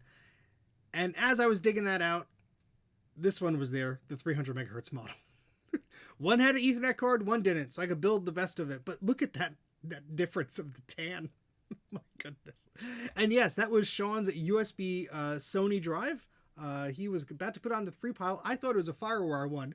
So I said, "Hey, is that a FireWire one?" He's like, "Maybe." He hands it to me. I see it's USB. And I'm like, "Oh." And he's like, "It's yours now." So, oh, boy. Tom, what do you... Oh, thank you, Tom. Hold, please. Open with... How do I open this? That is a cool sticker. Why the hell would they have an upgrade for that? That's the stupidest thing I've ever heard. Let me see if I can just open this up in a browser tab here. Apparently not. Oh, come on. Access to the file was denied. All right, let me just do a different screen share here. This is very important, obviously, to break up whatever the hell tomfoolery we're doing here. Whoopsies. Whoopsies. There we go. That is weird. Ready for infrared upgrade. I guess they cheaped out. Don't leak our secret chats. Oh, they are chats, all right. My goodness. All right. Anyway, yeah. So there was some cool stuff there. I picked up some cool things. I was just looking at some of the software here that people had posted. There was a black Pippin there. Always interesting to see those out in the wild. The Pippin Atmark. This is the Brandai banded one. A branded one, my goodness. They had the modem and the this little screen with the keyboard. Something you don't see every day. So that was really cool. They even had a bunch of IBM stuff there too. I mean, these were just tempting just to pick up. I don't have one of these, but I don't know what the heck I would do with it. But look at that. So cool. So cool. Oh yeah. Is that the 190 you handed to me, which is behind me? That would be interesting if it was like I had it and I didn't know about it. Probably not. It's probably not there. But Pippin was a Wii U and a Dreamcast before the Wii U and the Dreamcast. Strong words, Gutbomb. Strong words. And of course, at the System Source Museum, they had the Bendix, I think that's a G15, that Usagi Electric painstakingly restored over a year or two. So that is up and running. They do demos of it. It's really freaking cool to see. So that was really cool. I can't remember repeating my words, but things are cool. I enjoy old computers. They have everything there. They have little Spark stations. They had Apple Lisas on display inside of the museum. It's just a really cool place. If you are in the area, please stop by System Source. It is a magical place. You will not be disappointed. I did pick up a Macintosh 2 CI and a Macintosh 2 CX because they had cool cards in them. This is a Rostrops video card, and thankfully, none of them were battery bombed, although a few chips were corroded and sort of falling off. So, these were things that needed repair, and we'll probably get to those. But yeah, I think that's one of those common chips I can just replace. But yeah. So let's go back to this view. And I don't know if there's anything else I want to show off before we get into the next thing. I have some computers to test. We're actually getting into testing crap. How about that? We're actually doing that. Isn't that fun? Maybe. You want to? A Vendix. Sorry, just scrolling up. Yeah, an Apple One, both a real and a repro. Yep. Yeah, those little Spark stations, my old job used to have a bunch of them. I don't know what the hell I would do with them, but they seem neat. So first off, I forgot to show a photo of it, but they had free Mac Minis. Free Mac Minis. So I did grab a few. I grabbed like 6 or 7 of them. I mean, how could you say no to a free Mac Mini? They didn't have the power supplies. But I did test a few on Dave's live stream from this past weekend. And the ones I tested booted right up, at least most of them. So this is a G4. No, this is a Intel. This is a funny one. It's a Core Solo Mac Mini. I knew it was slow, and I knew it was the Solo variety because it says it right there. But I picked it up because I'm an idiot, and I thought it was funny. But this does work. It does boot up. Hard drive works fine. Had to reset the password and everything on it. I did end up grabbing the better models. The fastest one that I saw that was there was a 2.26 gigahertz. I think the 2009 model, or maybe 2008, something like that. Quite frankly, these are great for running older versions of Mac OS X. You have FireWire, you have USB, you have all the I/O you need on these things. What's really great about them is if you need to run that old software that doesn't run well in an emulator, or you need graphics support of some type or whatever, these are pretty rock solid. The power adapters you could find on eBay pretty cheaply. Thankfully, I got a few of them, a few extra ones a few years ago. I don't have nearly as many to fit the ones I picked up, but at least I have like 1 or 2 spares that I could swap them out. I don't know if you could upgrade the processors. They're not. I don't think they're socketed. I mean, anything is possible these days, but yeah.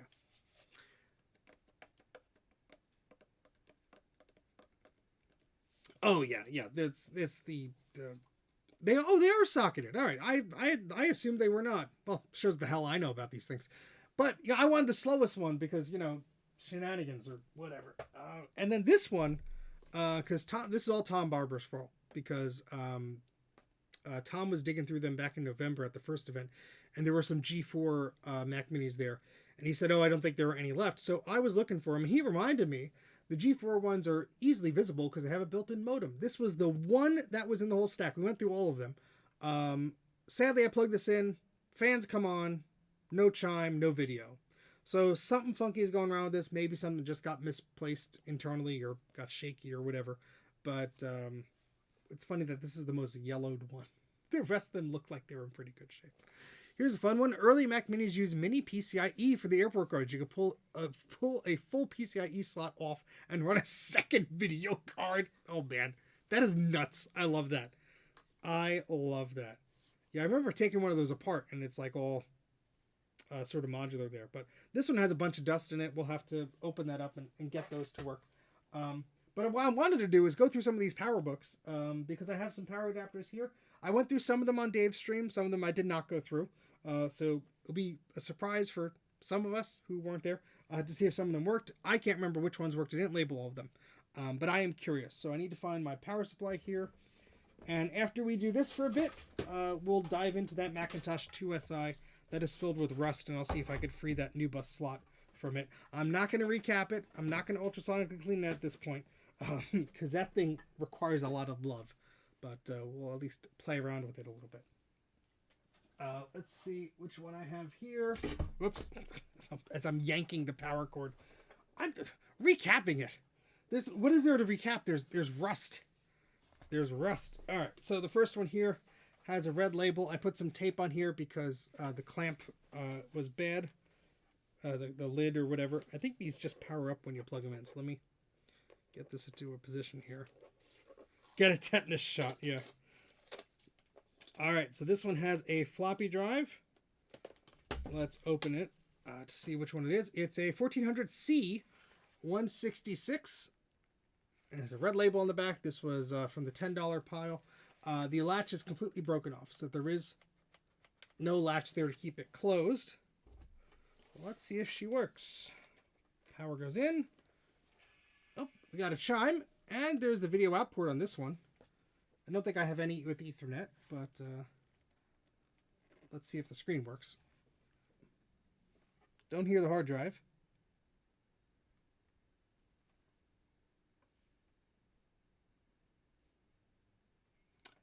I hear a whine.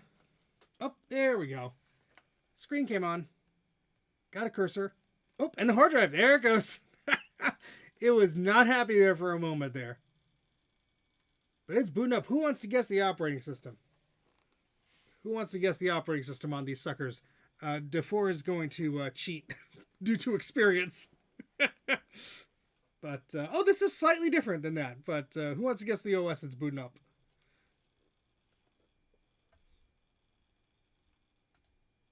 So Matt's guessing 8.1. I always read Apple Network Server ANS as anus because it's funny. A certain is guessing Mac OS 8. Mac Crafter is guessing 8.1. Windows Vista Mac Edition. DeFore is guessing 7.6. Dana is guessing 9.2, 8.1. Are you ready for the reveal? Jack is guessing 9.1. 8.6. Happy medium. And this is going to take a while to start up, isn't it? As I don't have a table here, I'm just going to hold it.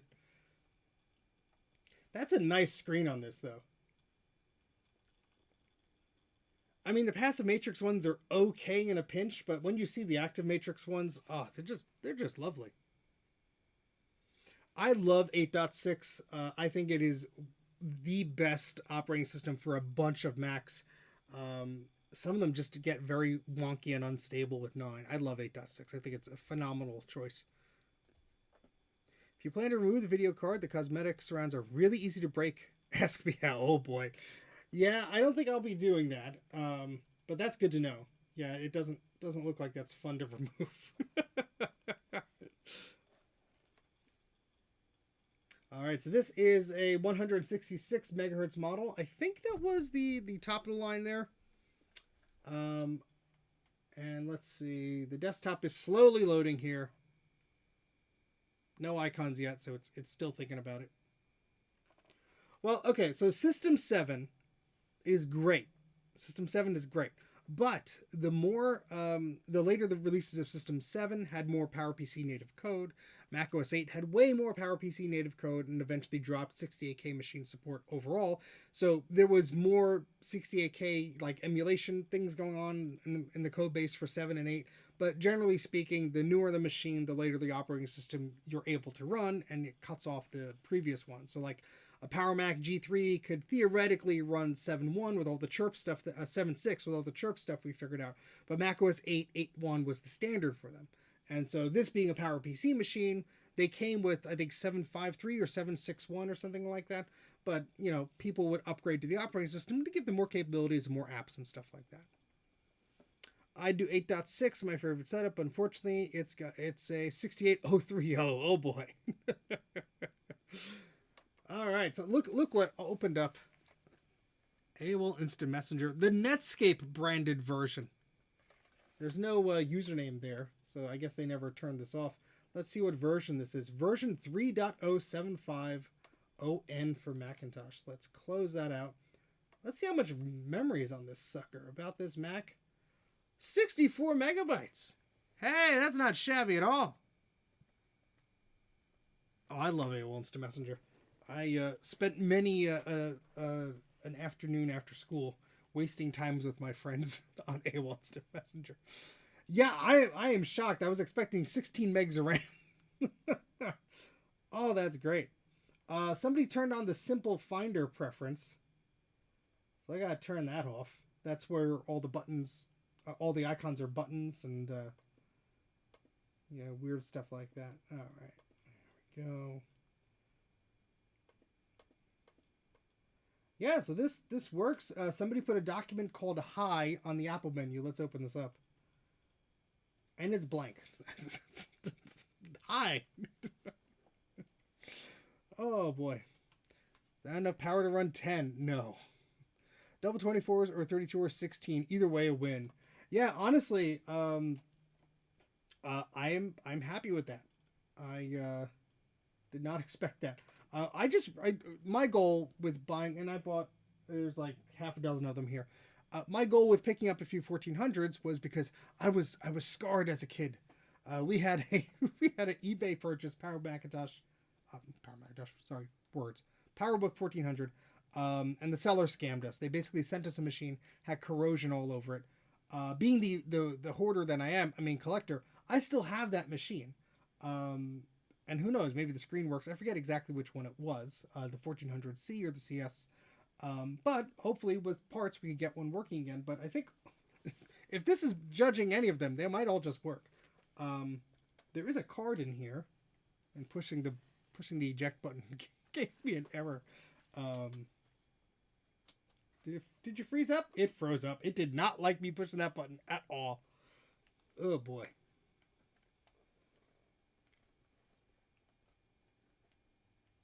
Yeah, it does. Oh, it's trying to eject it. I think it's jammed in there. There we go. Ooh, yes. Look at that. Dana Communications.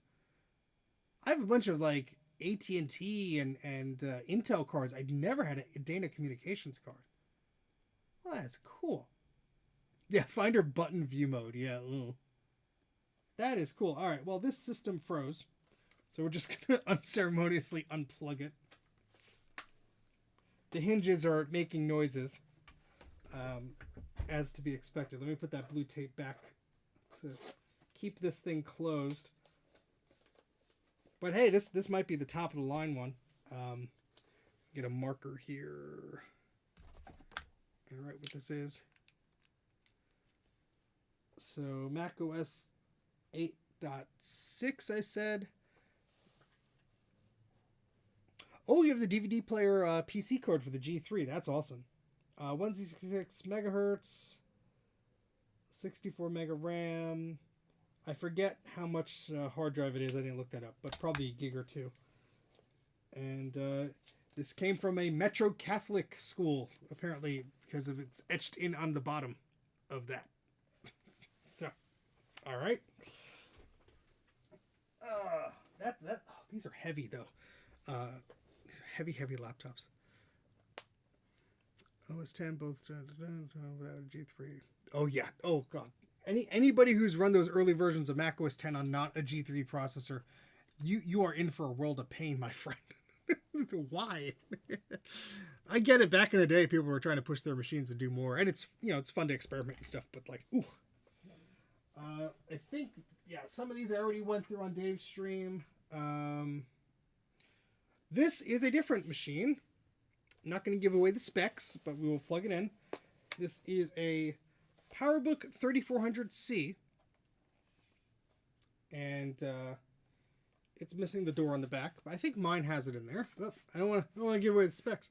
But this is cool. I had one or two of parts systems that I got relatively cheap, but they never worked. I opened up to try and recap them. They didn't do a thing. So I didn't really have a working one. Let me plug this sucker in.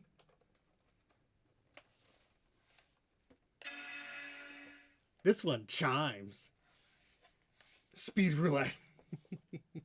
Now, as DeFore's witness, at the show, at the swap meet or whatever it was, when I plugged this in, the screen came on, but there was no backlight.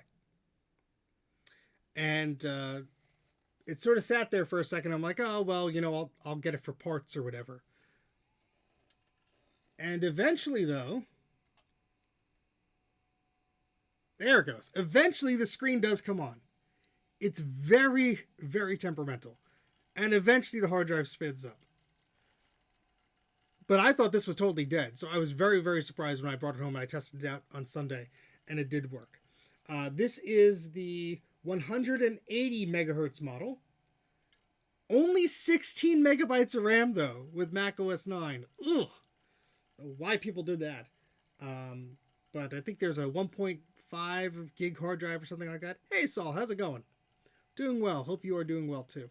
But yeah, Mac OS 9 was 16 megs of RAM. Ugh. Ugh. Yeah, that's something I'm experiencing with the 2400 I have. So, yeah, I don't know what the story is behind these systems. So these were like surplus ones that they had that they didn't need anymore. So they were giving them a good home. A lot of them seem to have asset tags from institutions or schools or stuff like that. So businesses. So who knows what they've been through. Some of them had upgrades in it, like the one Mike got, but a lot of them are probably like the lower end units. I hear that hard drive clicking and struggling. Ugh. I don't run OS 9 yet on pre-G3 systems.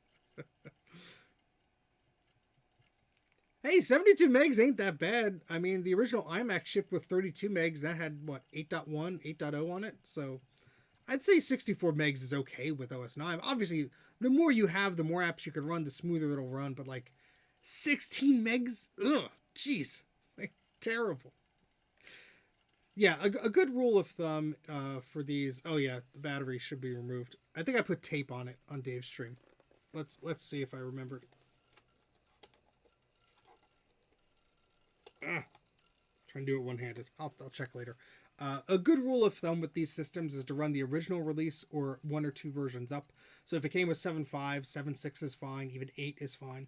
But if you try and go a bit beyond that, you know, and you're not if you're not meeting those system specs and those requirements, you're probably going to have a bad time. And later things like versions of Mac OS 10 and stuff require accelerated graphics and things. And that's right. This has a CD stuck in there. Well, not stuck, but it came with a free CD, which is a SAT preparation piece of software. And AOL Instant Messenger, of course.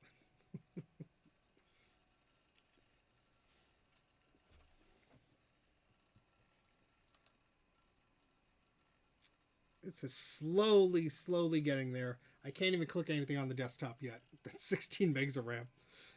Oh, boy.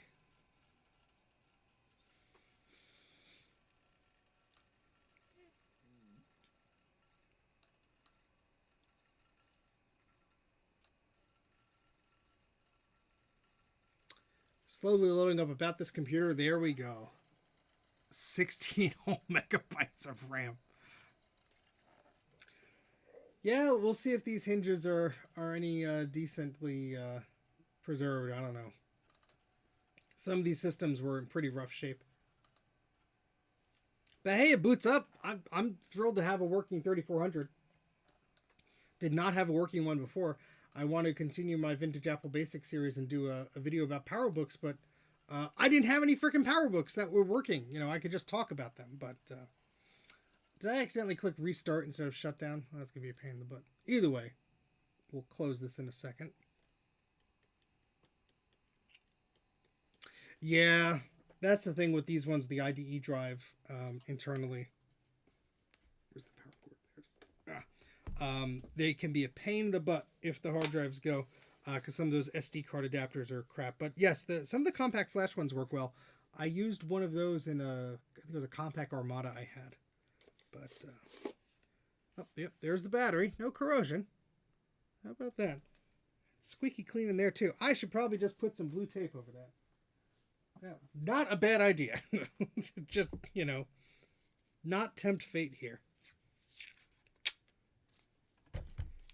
See if that is big enough. It is. How about that? The PowerBook 1400 and 5300 were the last sold with the old custom Apple connector before they went to mini VGA on the iBooks. Yeah. Always fun to see VGA on these things. Now I do have I think it's, what's the one with the Ethernet VGA, Ethernet video combo output? Either the 5300 or the 1400. I do have one of those from my youth somewhere because I have the adapter, which is probably super hard to come by these days. But yeah, the other one I'm not so lucky for. Let me find that. Hold, please. There's a stack of crap here. Where's the one that's bad? I think this is it. Yeah. This was from the $5 pile. It's a PowerBook 190. And it's in pretty okay cosmetic shape. So that's primarily why I was like, yeah, sure, add it to my pile. The focus card. Okay, that's what it was. But I think, yeah, let me close the lid on this one. Yeah, so there's some damage here. I think you passed me this before when we were looking at them. But if you take the battery out, you'll see there's a bit of a story behind this. And that story is, ugh.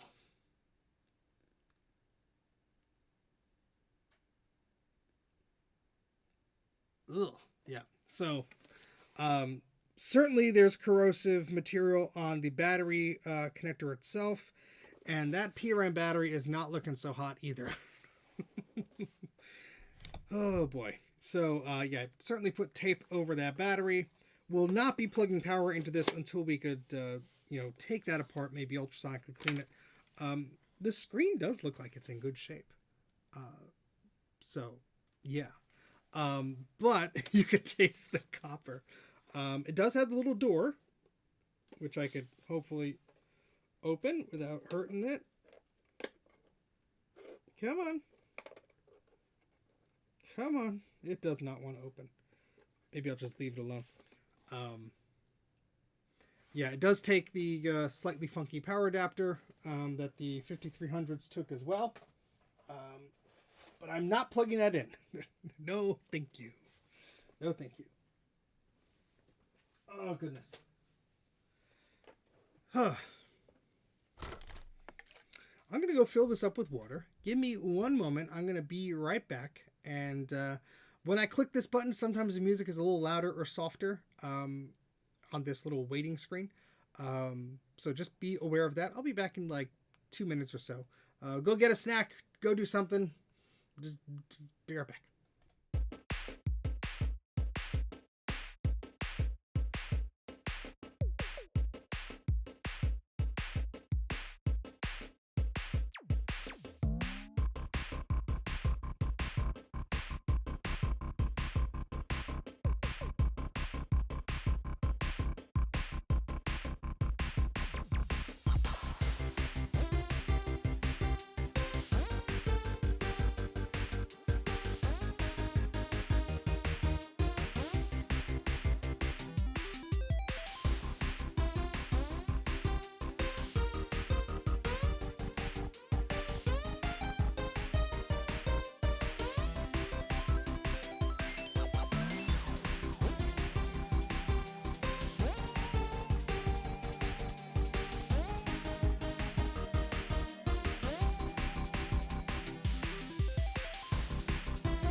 I'm back.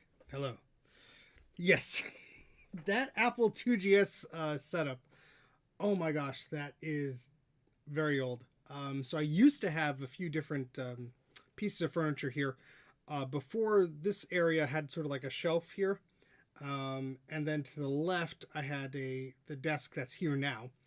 And if you go way back in the channel, like 2017 or so, you will see that desk set up. And I did have an Apple IIgs that was set up there a lot.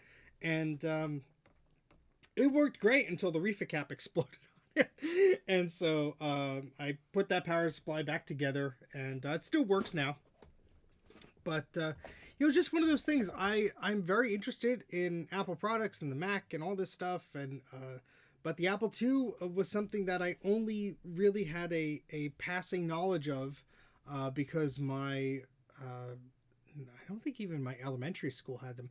It was my middle school that had some leftover Apple IIs, and I somehow got into working with my math teacher in 6th grade to set up these Apple II computers to work for us, and basically just played Oregon Trail on them. A lot of them weren't even color. We didn't even have color monitors. And yeah, so it was just a weird introduction for me for the Apple II, because I was already used to the Macintosh. This is 1996. We had a PowerMac at home. And here was this Apple II, which was interesting to me. But I really wasn't like too keen on like the games for it or anything else. And I'm like, oh, by comparison, the Macintosh is better than this. So, I years later, I think around 2003 or 4 or something like that, maybe a little bit later, I was at a Salvation Army store. And they had a boxed Apple IIgs for $24. And I mean boxed, like the keyboard, the manuals were sealed. The computer was obviously used, but it was, in good shape. They just had writing on the back of where the cables went. But that was my first introduction to the Apple IIgs. And I love playing games on it and stuff. But it's not really a machine that I'm like, oh yeah, let me dig one of them out, like it is for a Mac SE or something like that. So. My elementary school had mostly 2Es. We played Oregon Trail on them, and Number Munchers and Lemonade Stand. Also on Team Mac at home and Apple II at school. Yeah, it was an interesting time. I would love to know where, well, maybe I don't want to know where all those Apple machines ended up, but we spent a few months just basically, I think he had plywood or whatever, and we just like attached all the desks together so they could hold up the computers. But I was introduced to a bunch of Apple games that I never would have been otherwise. But this is something that I also want to share. It's a weird thing I picked up. It was my wife and I's 10-year wedding anniversary a few weekends ago, the weekend after VCF East.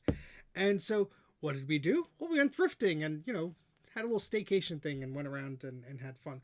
And at one of the thrift stores, I picked up this thing, this stupid Interact accessory that's a web remote professional, basically like a trackball mouse with a number pad and it's infrared or some garbage. I don't know. This looked very stupid. I think it was like $5. So I bought it.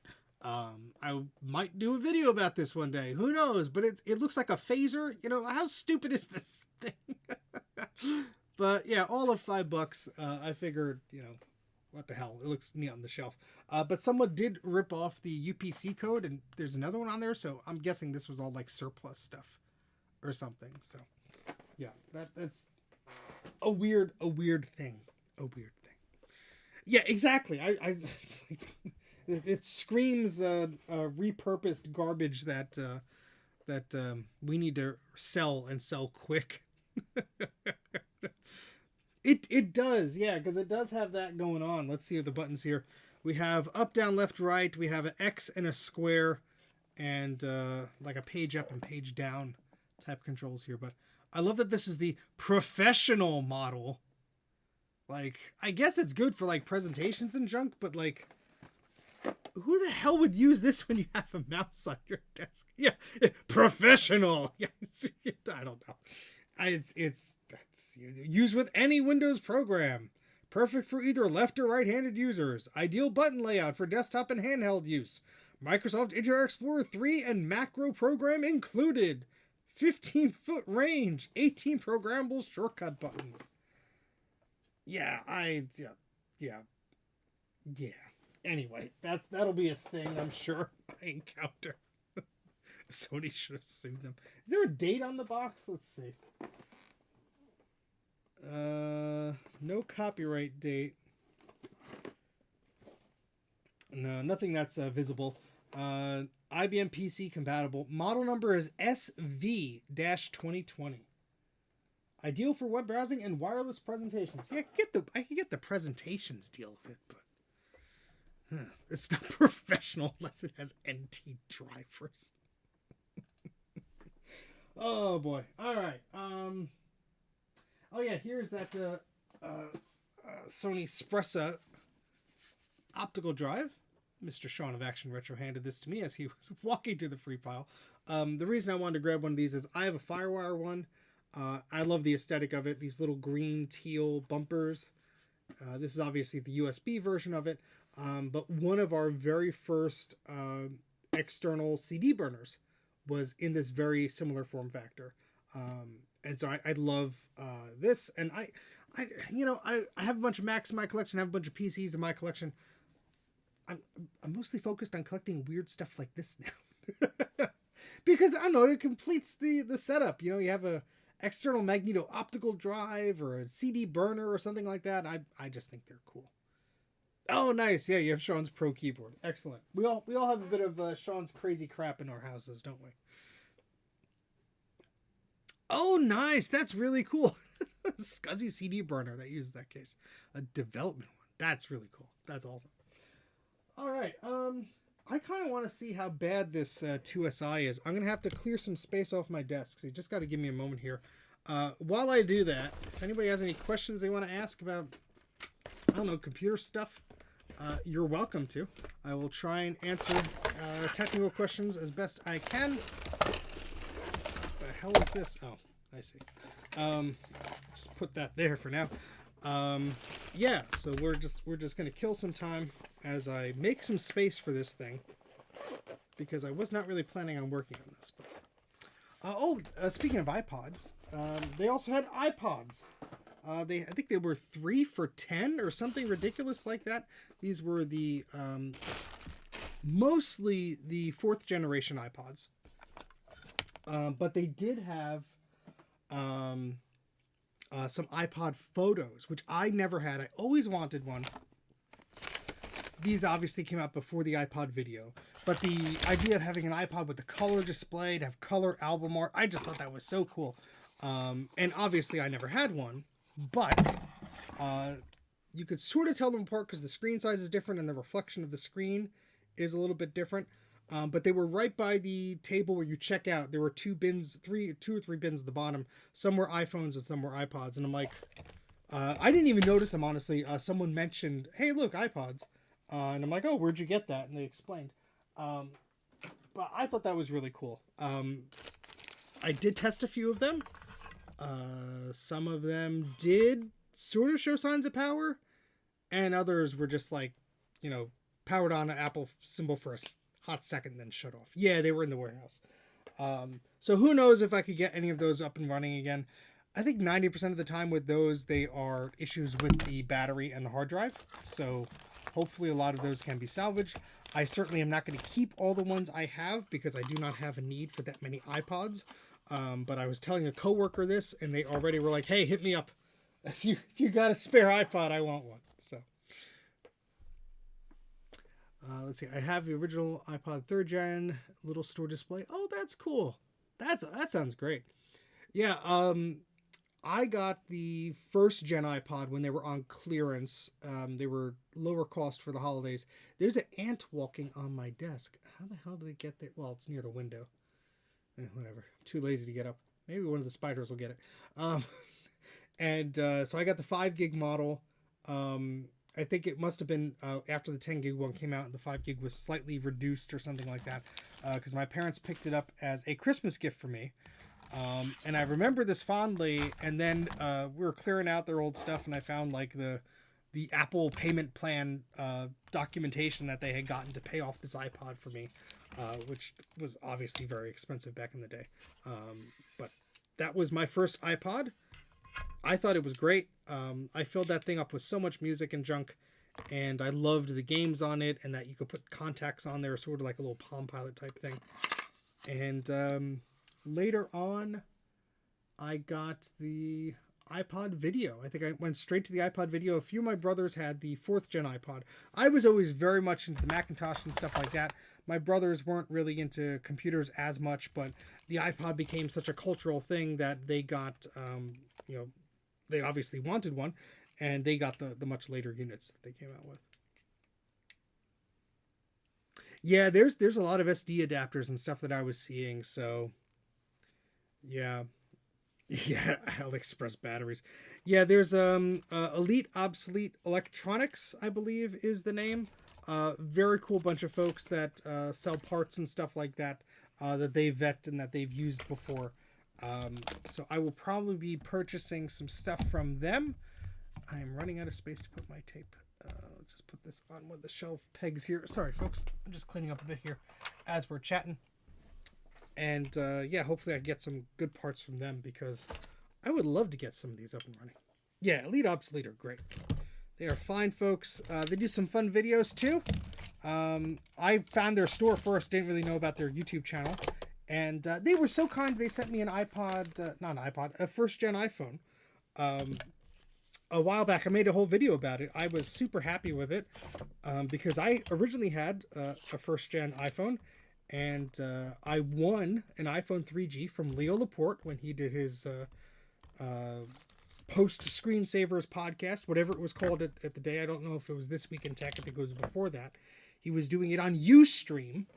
And I managed to call up and I won a gift card to an iPhone 3G. This, back in the day, they were $2.99 because they were subsidized. And so I gave my original iPhone to my brother. Unfortunately, somebody stole it from him. So, that was that. But that's my history with the original iPhone, so it was nice to have one again and relive it and just feel that in your hand. There's something ephemeral about that. It's like, oh, I used to have one of these things. I do have a question. I recently acquired a Macintosh LC520. Do you happen to have the capacitorless values for the analog board in the chassis for those? I do not. However, I believe someone does, and I believe they are very similar, if not the same, to the 550 and those similar models. Not all of them may be the exact same revision. However, let me just dig right here real quick and see if somebody has that posted. Okay, so that doesn't, let's see. Macintosh, whoopsies, I did the wrong window. Console 5, I believe, has a list of them. Yeah, so let me go to Console 5 real quick.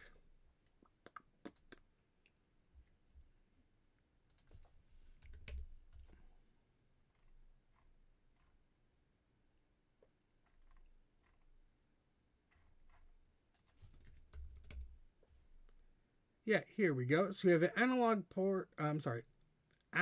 board cap kit for the Macintosh Color Classic, Macintosh TV, and LC575. Now, the part number for this board is the 630-0349 and the 630-0355. If your part number matches that of your analog board, you might be able to just use that kit. I'm putting a link in there.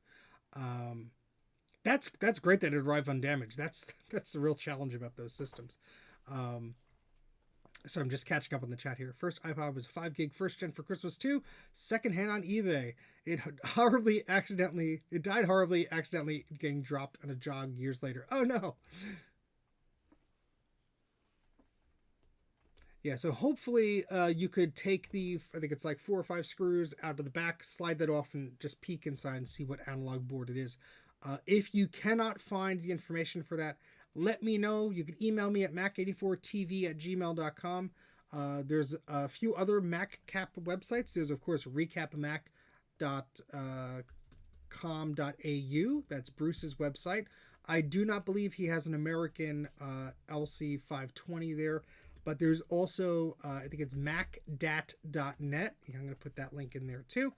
And they have a Macintosh portal. Some of the stuff on that site is unfinished, but they do have a capacitor reference. Let me scroll down to see. Yes, they have a 520, but they do not have the analog board there yet.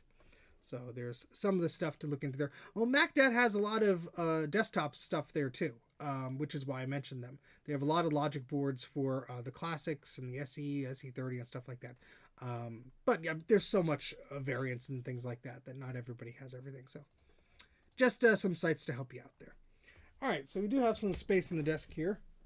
Take a swig of my water. I've been talking too much.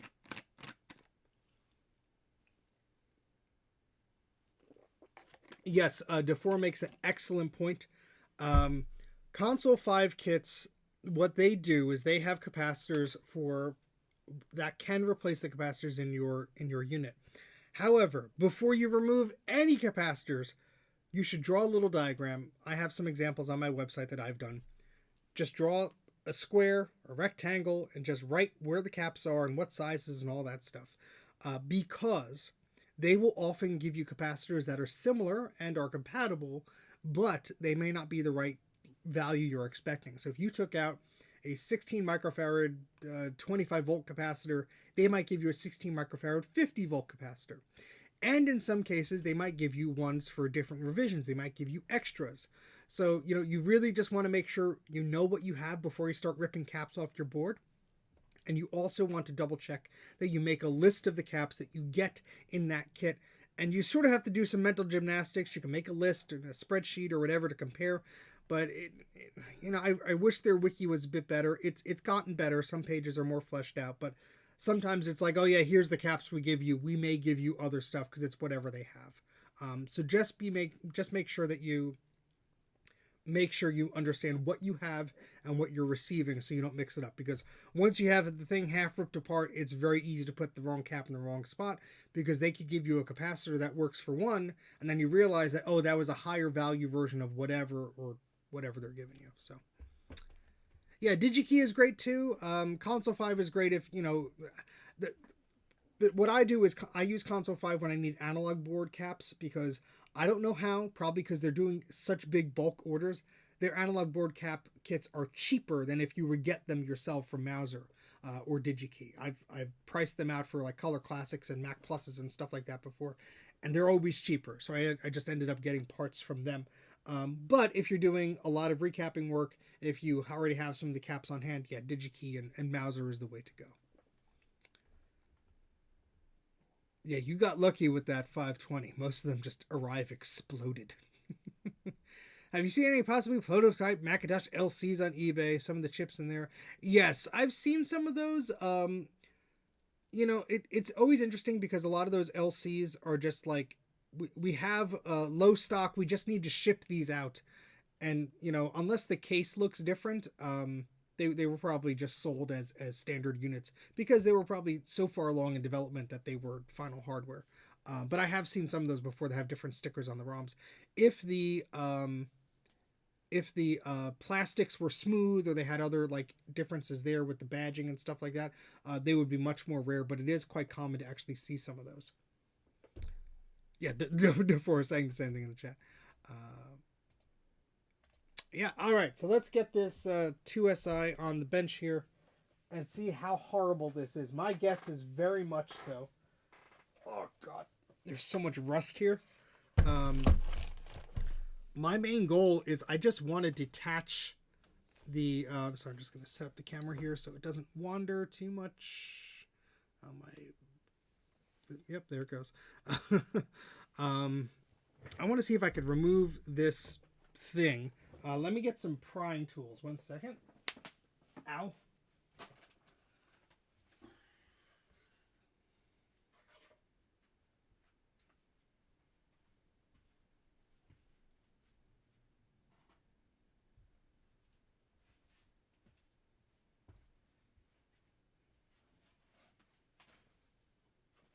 Alrighty.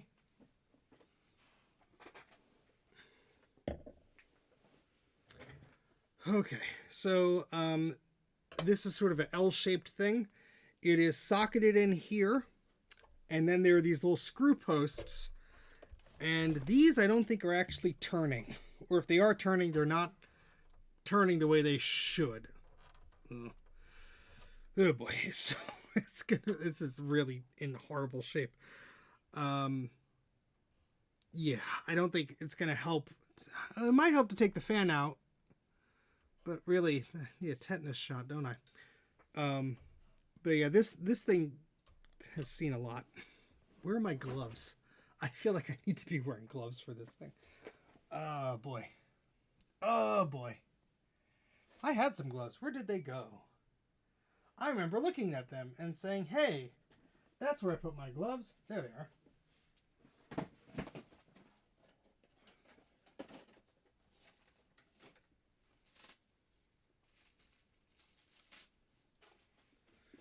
I'm sure the tetanus will go right through the gloves, but... Oh, Anna, thank you very much for becoming a YouTube member, dealie. Eep! I have to update the link on YouTube for the podcasts. I forget to do that, but we have a new episode tomorrow, so I will try and do that tonight. But Patreon is always updated. YouTube makes it a pain in the ass to add links, and so that's why it's often outdated.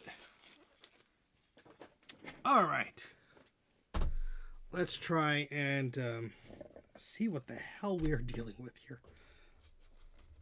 All right, so these turn, but I can see it's not turning the metal screws. So I don't know how I'm going to get this apart. Oh God, yeah, because these screws. Oh, yeah, this need a Dremel or something. I swear. Oh yeah, the iBooks were notorious for that as well.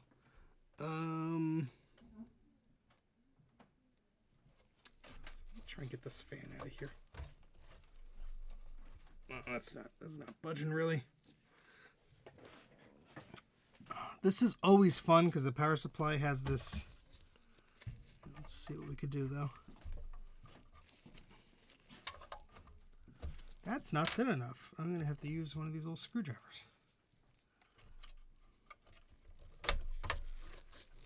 Go.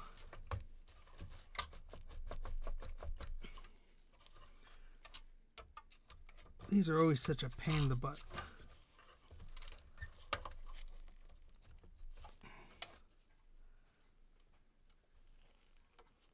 Is there a little connector there? What is that? Oh, that's like the top of a capacitor. Ugh.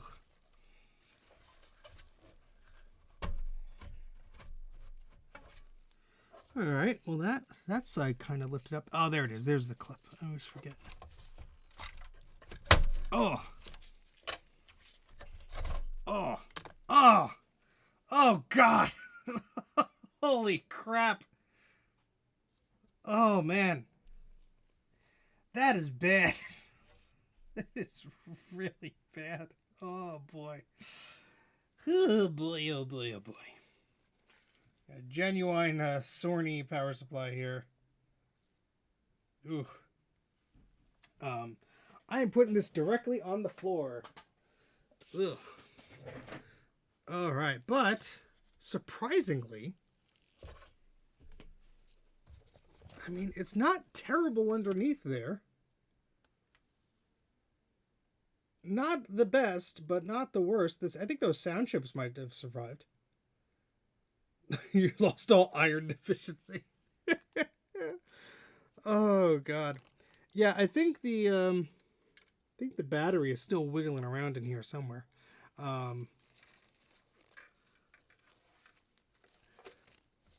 Yeah, this is gonna be a rough one. Oh, there's the battery. There's the battery. Wait for the camera to focus. Who could spot the battery? It's like a Dora the Explorer bit. Can you find the battery? Guess where the battery is. Watch this connector just snap off of the board. Oh, that's a keeper. That's a keeper. Look at... Holy crap. That is horrible. Oh. Oh, boy. Oh, boy. It's hiding behind the floppy cable. Do we have a Ziploc bag to... Yes, we do. This is our little trophy there. There we go. You can't harm any computers anymore. Oh God, it's terrible. That's awful. Yeah, all right. So there is some green on those sound chips, but someone was asking, is this even worth tinkering with? Probably not. But I'm insane enough that I know that some of these chips here are proprietary, like these sound chips, I believe. There's other logic chips. Obviously, that processor's long gone. This is missing most of the legs on this side. That is not salvageable. This VSLI chip looks like it's okay.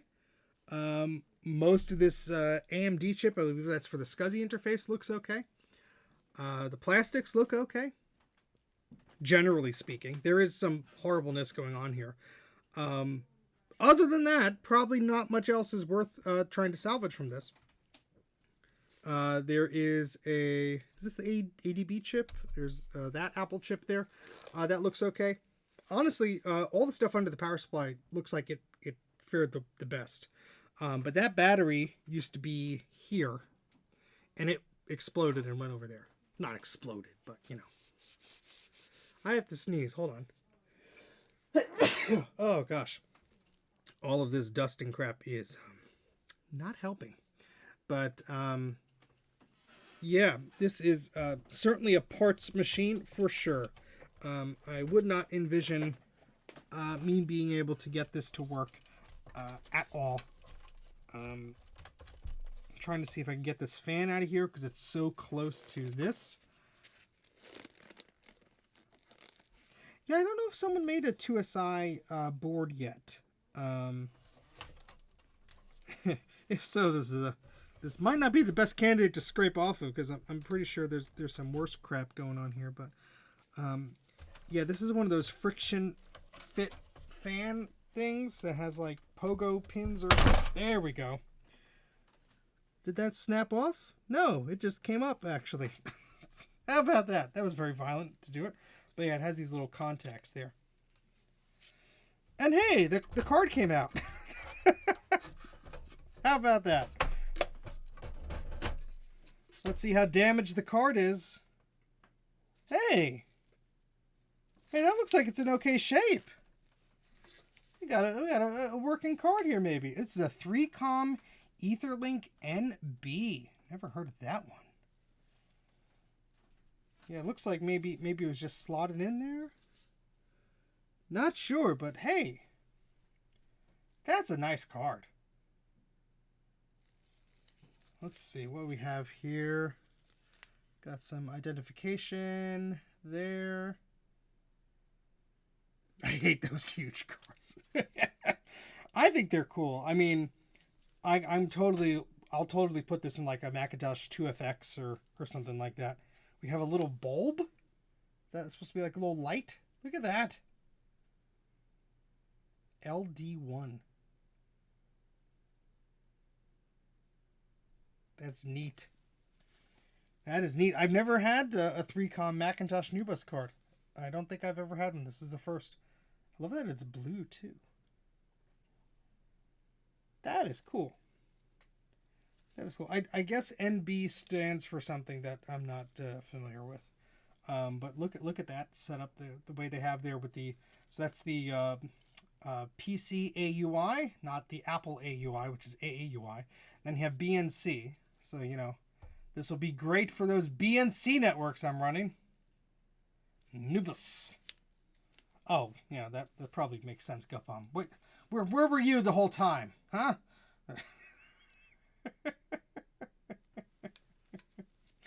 Oh, that's great.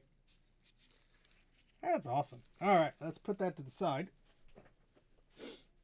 That's at least may work here. Yeah, this is not going anywhere. How bad is that adapter? Oh, it looks like it's okay. Oh, I can finally get this hard drive out maybe. I don't know how that's going to look. But, yeah, I have a few of those that our good pal, Everything's Broken Garage handed to me at VCF Midwest a few years ago. This shield is badly corroded in some spots, but I wonder how bad this hard drive is. Yeah, the thumb screws have to come out, and they're just not budging. I could see the back of them, so maybe I could twirl that a bit. But I'm curious about this hard drive at the moment, because the outside is a lot of rust on it. I would love to image this and see what data's on it. Almost. Oh, there we go. Hey, the speaker survived, mostly. Oh. Oh, this looks bad.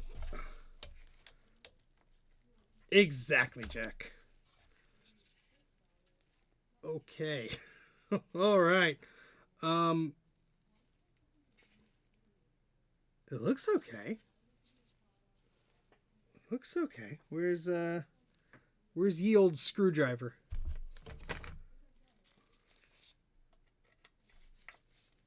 Oh.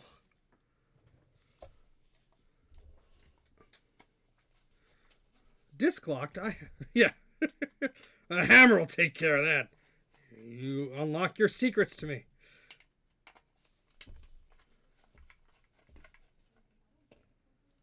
Yeah, hopefully the tray took the worst of it. I have a battery bombed Performa 400 that unfortunately the drive board got corroded too. Hey, it looks like we escaped the battery bomb here on the hard drive. That board looks okay to me. So after we tinker around with this, I'm going to image that drive. We could do it on the stream. I could show everybody how to do that, because that's one of the fun things I like to do. It's an 80 megabyte Quantum ProDrive LPS. And I don't see anything major going on. There's some dust and stuff. But yeah, that's cool. I'll put that to the side. A totally rare Quantum drive. The speaker looks like it's okay. All these caps look totally rotted. The more I look at this NuBus adapter, the more I think that this was worth it. Oh god, the poor memory on this thing. The SCSI port has green on it. Everything else about this board is total trash. I don't even think... Well, let's take a look at the floppy drive too. But my pal Mike needs his 2SI fix, so maybe I could use some parts from this. Yeah, again, the cage there is destroyed, but floppy drive otherwise looks okay. Oh, never mind. Look at that. Look at that. Creeping to the bottom of the panel there. So I might have to clean that up, scrape that away. Yeah, some of that, just where at the edge there is all rusty. Yeah, I don't know. Legs on this RAM look pretty yucky, but who knows? It might only be like a meg or two or 4 megs. I'm not sure. Put that back in there. Ugh, even these gloves have crap all over it. How does it smell? Like copper. I don't know. It's like, but these caps are just like hanging out. You know, just like in the garbage you go. Yeah, power supply connectors all green. Let me move this over here. Yeah, let's see if we could work on getting this card cage off, because I could see the screw here. I can't access this one in the corner. I have some WD-40, but I don't know if that's going to do it, to be honest. Yeah, because the knob is just turning endlessly. Yeah, I don't know if I can. I mean, the card is looking okay, but I don't know if I can move this metal up, which the card is screwed onto. Actually, I could unscrew the metal from the card, but that still wouldn't solve it because it's attached to the back here. It decapped itself, yeah. I might need to attack this with a Dremel, to be honest, in some spots. Because I don't know if that screw is coming loose there. I don't know if that would ever work. But the RAM on this thing, look at that. It's just terrible. Oh God. Let's see if we could these are metal clips at least, but Oh, the clip just disintegrated as I touched it. Oh, it's a horrible angle, so I'm sorry you folks can't really see. Or crack the threads. These two come out. Oh, gosh. Oh, my nose is running. Like, there's a weird smell going on here. Yeah, these are... Let's see if I can do the bottom one here.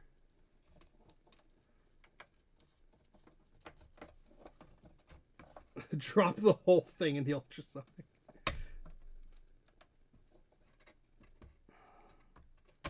All right. The two bottom ones are unclipped. Oh, almost ripped my fingernail off in the process for that one. Let's see if the SCSI cable survived. My sinus is dissolving. The whole board might fall off. Yeah. Cable looks okay. That connector's all screwed up, but who knows if that rusted the cable. Let's see.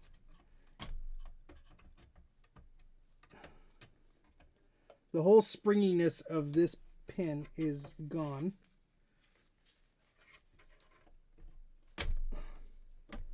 There we go. Push that out of the way. All right. Ugh. Hey, the other side's not so bad. Maybe I can get new PCBs. Oh.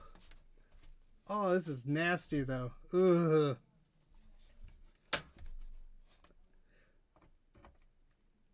Oh God. Let's see. Here's the second one. You know what? It's not terrible either. I mean, yeah, the back looks like crap.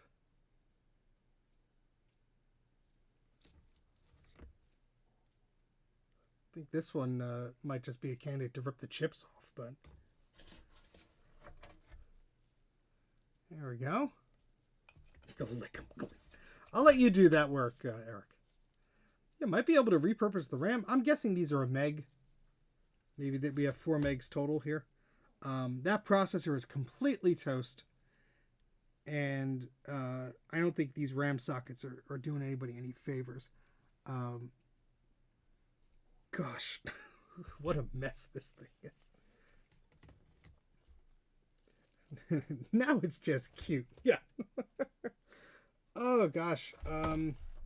Yeah, I don't know if I have, you know what? I do have pliers I've used for plumbing. I wonder if, no, those might be too big to grab onto this here, because that's all I can see.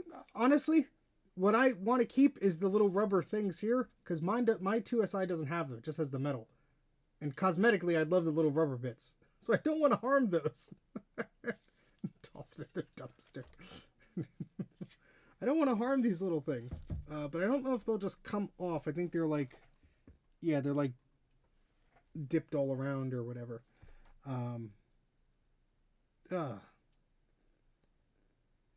Oh boy, might have to come back to removing this card. I don't want to rush anything on stream or anything. But at least we can mess with the hard drive, see if the hard drive will image.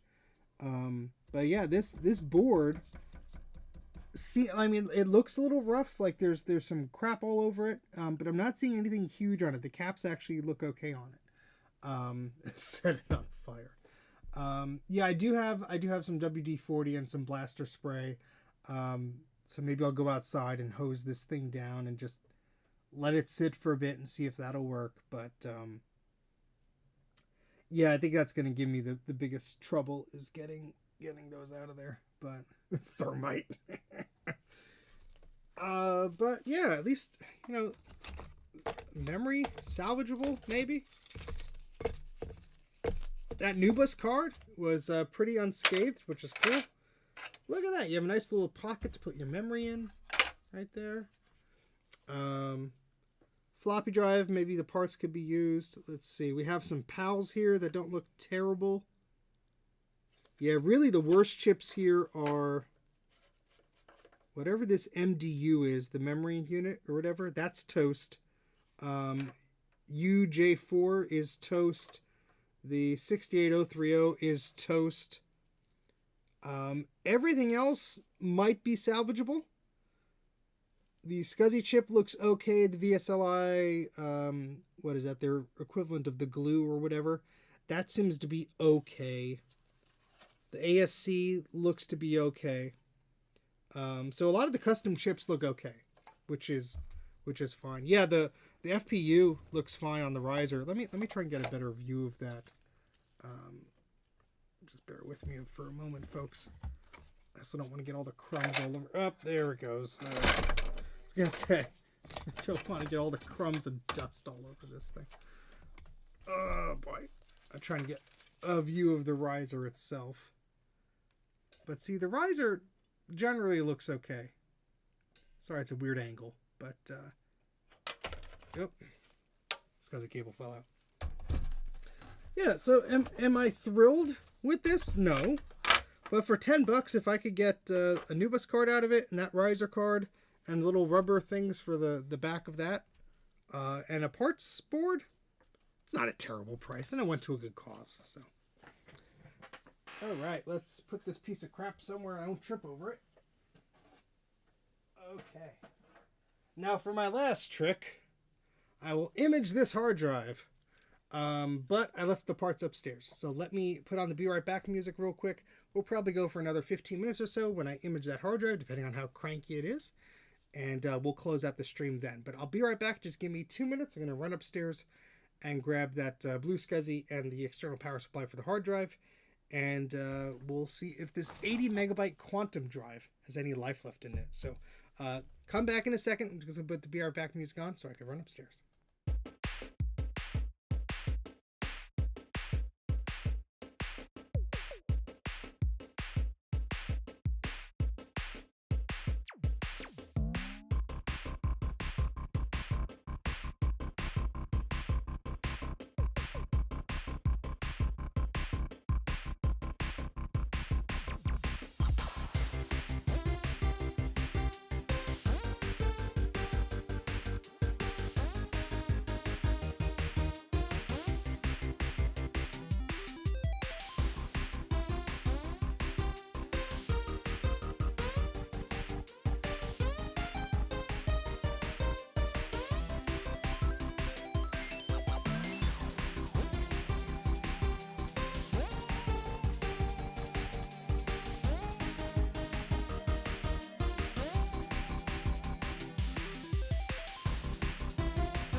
All right, I am back. So, I'm going to try and image this hard drive. And let me get some of this crap out of the way, like this fan. And I have a working hard drive I imaged before, just in case this one doesn't image, so I can show you the process. Just get set up here.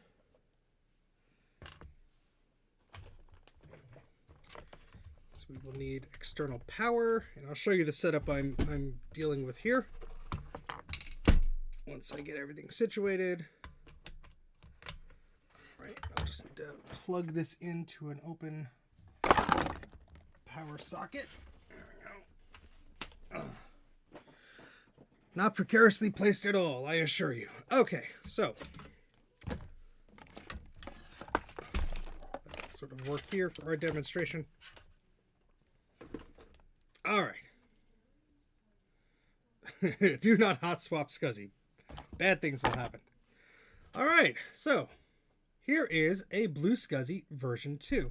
This specifically is the V2 2023.10.A. You could see the number right there. This will be a sort of a tutorial of how to image SCSI hard drives with a Blue SCSI. If you go to bluescsi.com and look at their documentation, they will walk you through the entire process. But essentially, in order to do this, you need a few things. First off, you need to make sure that your SD card has the right INI file configured to make sure that you could dump the hard drive contents onto the Blue SCSI. So you have to make sure that that initiator mode is set on that INI file. The second thing you have to do is make sure your little jumpers here, that are these little colored things here I have a few different colors on mine. You have to make sure these are set in the proper orientation. So here I have one on initiator here, and this has two options, target and initiator. I have that on initiator. Now, it's very important to know that there are a few different revisions of the Blue SCSI, and some of them have different jumpers in different locations, and not all of them, not all of the models do initiator mode. So you just have to double check on that. Again, the documentation will tell you all you need to know. The other things you will need is a SCSI cable to plug into your hard drive. I have a 50-pin variety here, so I don't need any adapters other than that. Secondly, I strongly suggest that you get a USB micro B cable to plug into your computer. So that way you could plug that into the Pico here, and you could monitor with the terminal program the live status of it dumping the hard drive, which is very handy, as you'll see in a moment. The other thing I highly recommend is some sort of external power supply. I'm using an old CD-ROM external power supply here, so that way I could turn it on and off easily, and I have a Molex connector there that plugs into the hard drive. So basically how we're going to set this up is, you take your hard drive, you make sure that your SCSI cable is plugged into it correctly. The red cable, the red stripe on the cable rather, is the first pin. A lot of them have notches, so you can only plug it in one way. Then you'll want to plug the power into your drive, but before you power the drive on, you'll want to plug the Blue SCSI in. It may mount the SD card automatically on your desktop. If it does, you want to eject that. You could then open up a program like CoolTerm, which is a terminal program, and select the proper Blue SCSI interface. I think it's like USB modem or something. We'll look at that in a second. I'll share my screen. And then we'll go through the dumping process. But let me just get something that's non-conductive to put the Blue SCSI on. I have, let's see, I have a SideQuest disk. Perfect. We'll put that here and just rest that on there. You just don't want to short anything out, metal touching metal or anything like that. All right, so we're just doing a little bit of a tutorial here. So let me just get a second screen set up so I could share what I'm doing. And we're going to use the known working hard drive here as our demonstration, and then we'll dive into the Mac 2SI hard drive and see if that one works from the current stream we've been looking at that system. So that'll be fun to do. So I'm going to open up CoolTerm, which is the terminal program I have here. Let me just put that on the screen. Let me just put that in the corner. Yeah, you don't really need to see anything else. So for my example here, I don't have anything connected just yet, but what I will do is I'm going to plug the USB into the Blue SCSI. Now let me just let everybody know my configuration currently. I have an external power brick plugged into the hard drive, which is off right now. The Blue SCSI has no power except for the USB I'm about to plug into it. And my termination is set on, the power jumper is set on, the initiator jumper is set on, and the target initiator jumper is set to initiator. So I'm just going to plug this in. You'll see the lights on the Blue SCSI come on. It might be a little bit hard to see in the video. But in CoolTerm here, I'm going to select the little drop down. You can't see it on the screen, but I'm going to go to port, and I'm going to select USB modem. And I click on that, and now I'm going to click the connect button up here.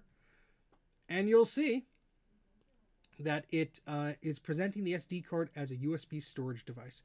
So what that means is I have to eject that. If you didn't configure your Blue SCSI to ignore that, I'm just going to eject that, and it should jump into initiator mode, and we'll see it start scanning the SCSI bus in a second. And there it goes. So it is scanning the SCSI bus. There, of course, is no hard drive powered on it, but it is scanning that currently. So, you know what? I was going to swap in this Mac Store, but we're already plugged in. Let's see if this one does anything. So I'm going to push power on the power supply. We'll see if the hard drive makes any happy noises and if the Blue SCSI can start imaging it. 3, 2, 1. Oh, it made a noise. Not a happy noise. It might be stuck. Let's try it again.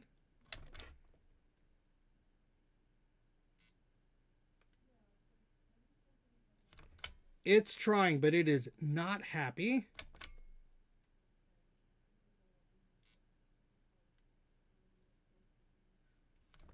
It is not happy. That is not a happy drive. We will try that in 1 second, but for the purposes of this tutorial, let me just plug in the other drive. So I unplug the Blue SCSI. I'm just going to swap this one in for the other one, just for this demonstration, to show you folks how it works. There we go. And again, plug our Blue SCSI in first. Then we're going to power on the hard drive. This actually has a little LED, so we'll be able to see some activity.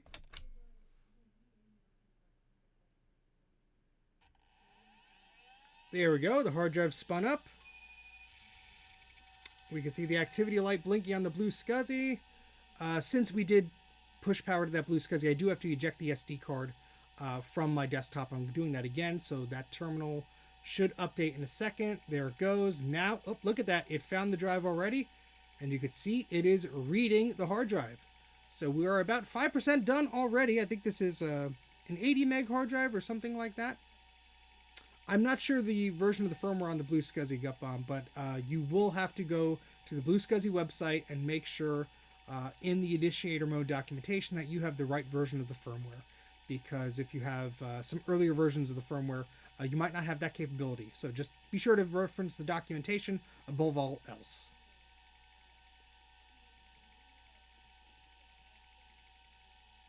So we're already 30% done here. You see sometimes a little flash of a different line of data here, and that is when it's trying to reread a sector if it had some problems with it.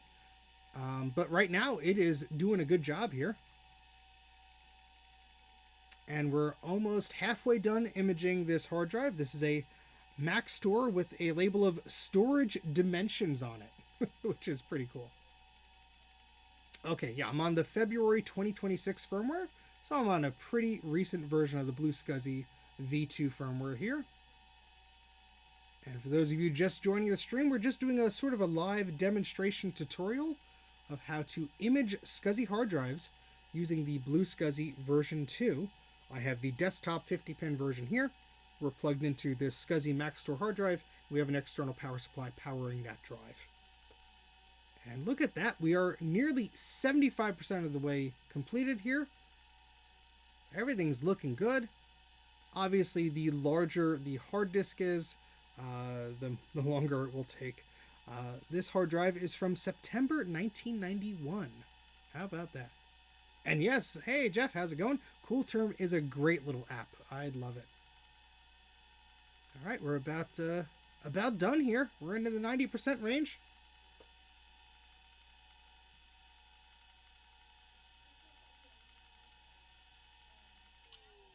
And there you go. When it's done, it spun down the hard drive and it marked SCSI ID 0 as being imaged, and it will not attempt to image the drive again.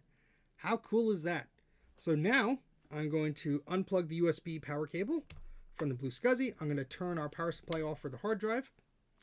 And what I will do is I will take the SD card out. I will plug that into my system. I have an SD card reader somewhere here. And you will see a disk image there that we could copy to our system. And then you're able to use that in an emulator or anything else that you want to use. You could actually just boot it up if the image contained a bootable image. If the hard drive contained a bootable image, rather. You can just plug that into your Macintosh with the Blue SCSI and boot right to it after you change the INI configuration file for the initiator mode and those jumpers and so on. Let me try and find the SD card reader that used to be plugged into the system. I found the extension cord for it, but it is buried under the crap that I have here on my desk. Give me 1 second here to try and find it. There it is. Okay. And we're going to plug in the SD card here. And if I look in the directory of my Blue SCSI SD card, which I have a lot of stuff in here, I will see a new file, and that is named HD00_imaged_HD. And so I'm going to rename that with the title Mac Store and the date at the end of it, because we are going to image or attempt to image another drive. But yeah, you could just get an HDA image file, and it's as simple as that. Again, go to the bluescsi.com documentation page, and you will find out way more about initiator mode than you will ever wish to know. And it's just that simple. All right, now we can get back to farting and making noises and stuff that are inappropriate for clipping out a video. I've been meaning to make a tutorial video about that for a long time, so that's just something I've wanted to do. But hello, folks who joined. Jeff, hi. If I didn't say hi to you, hello.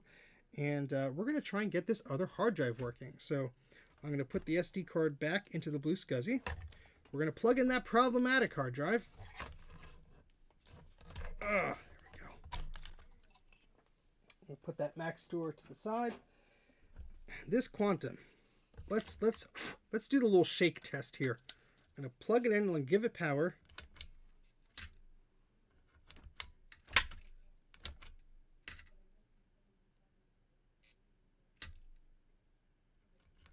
Man, it's trying.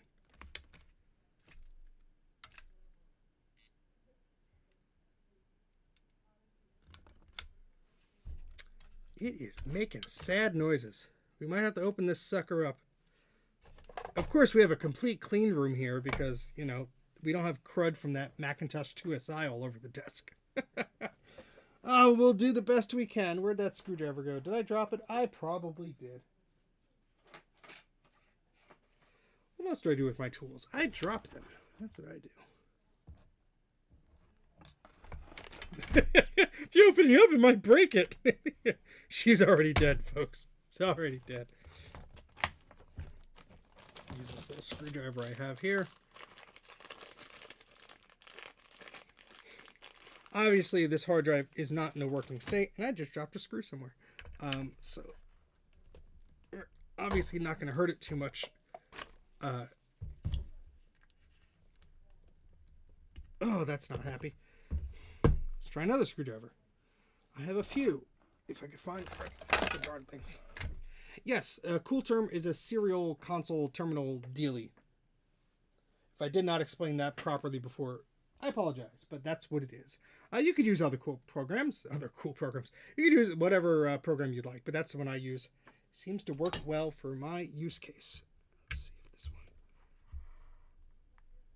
Oh, so close. I don't want to strip the screw there. There we go.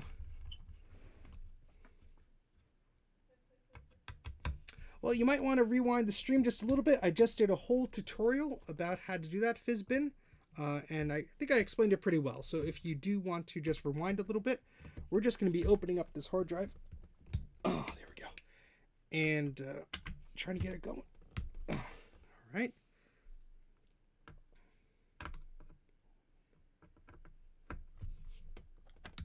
It does magic. I'm sure the bluescsi.com documentation goes into way more detail than that. But oh, there we go. That was the last screw. That was really giving me trouble. And I believe there is a hidden screw. Yes, there. So we will need to void the warranty there.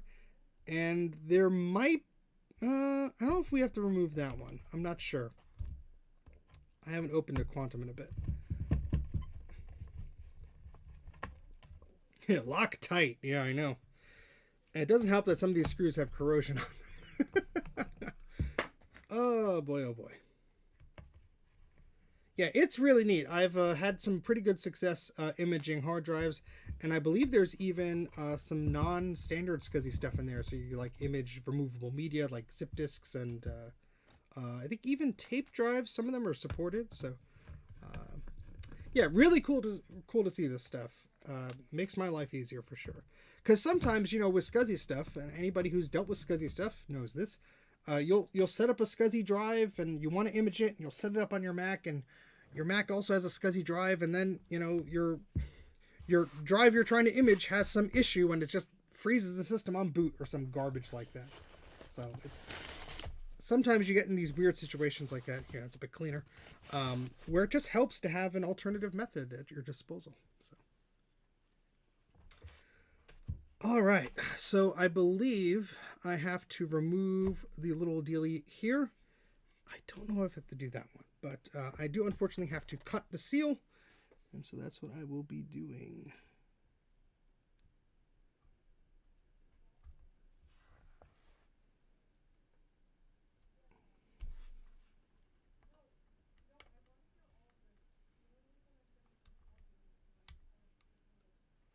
All right, and we have a Torx bit there. Let's see if I have the right one there. Yes, the white foam is our clean room equivalent for tonight. Nope, not the right one. All right, so let me get the little tool bit box thing majig I have. Troubleshooting a 2019 MacBook Pro. Oh, I'm glad to hear it's live. Good luck troubleshooting it. All right, let's see. What size Torx bit are you?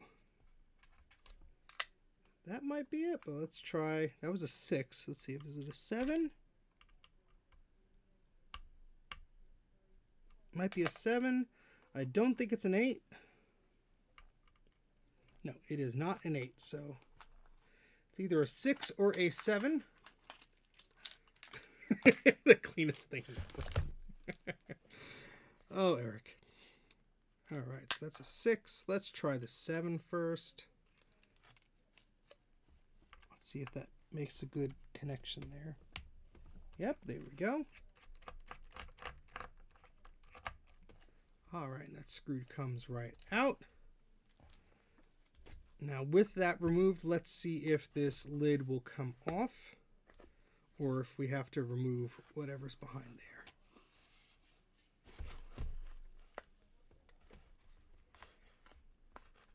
We might have to. There's also a seal there, but that might just be a breathing hole. Some of these quantums differ, so yeah, that is certainly not happy there. Let's see. What is under door number 2?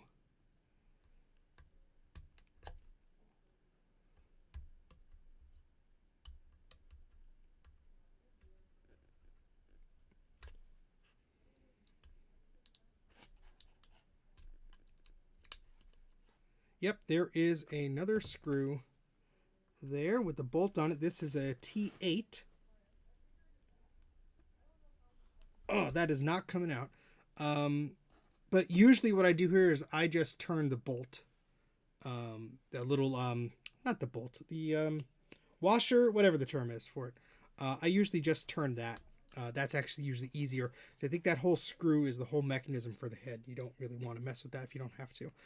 But turning this can be a pain in the butt. You need a very good pair of pliers. I'm not sure if this tool set has something equivalent, but is that just like cutting it off with a buzzsaw, Gutbomb? Is that what you did? Because that's like a good alternative. Okay, I don't think this is wide enough for that. No, that is not. And actually, that piece came over. We are still going. We're still going. For better or worse, we'll still. Yeah, I'm gonna turn the nut. That's what I need to do here. Let me see if the other tool. I put a bunch of tools in my laptop bag. So I probably have. Yeah, here's the pliers. You know, I have another set. This might do it though. Yeah, this might do it. So I'm just gonna. There we go. Love to hear that snap. So I'm just turning this nut. There we go. That's been removed. Now, because we're in a clean room and we're totally fine, There we go. Look at that. All right, so now I'm curious. Ooh, that's weird. Never seen that before. It's like an extra little dealie. All right. I am curious how this, or what this does with the top removed. I'm sorry, Joe. I did post in the Discord as well and on my social medias.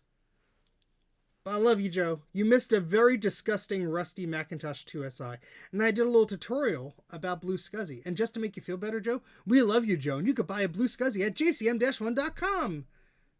Pew, pew, pew, pew, pew, pew, pew, pew. Giving people a stroke. All right, so let's see if this hard drive does anything differently.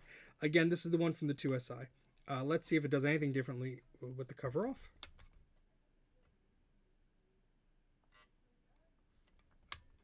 Nope, it makes a sad noise. Let me unplug it from power for a second. I wasn't paying attention. Pull out the 2SI just for Joe. No! He could rewind. That thing is disgusting. So, ow, stab myself with my tweezers. That's what I make for denying. That's what I get for denying Joe's stuff. So, a few things going on with these drives. I am not an expert with this, so take everything I'm about to say with a grain of salt. Do not do this to a drive that you are trying to recover data from. I am just an idiot with basically a free e-waste drive, and I am playing for fun. So yes, exactly, Joe. So I am just going to be dumb and do dumb stuff. Don't do dumb stuff like me do. The tutorial professional part is over. This is just Steve screwing around now, so. All right. Oh, yes. New PowerBook filament. Heck yeah, Joe.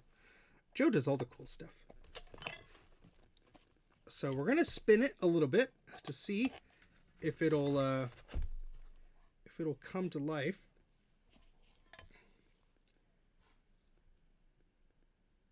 Oh, there was a mark where that head was. That was just stuck on there.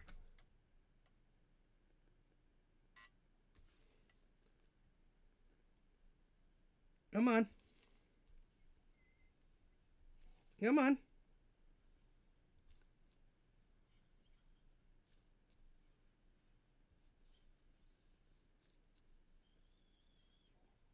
It is not happy. Do not attempt. Yeah. I'm going to see if I can just jostle this, like wiggle it a little bit. Okay, so that moves. Oh, it's spinning slightly.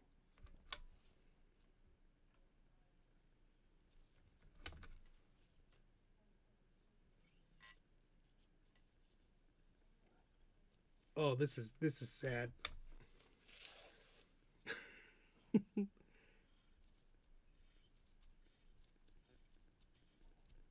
I think that head is doing sad things. The head moved a little bit.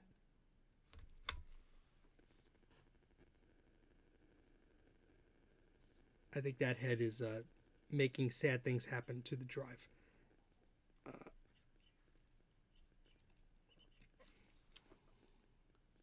Don't do what Steven does, for sure.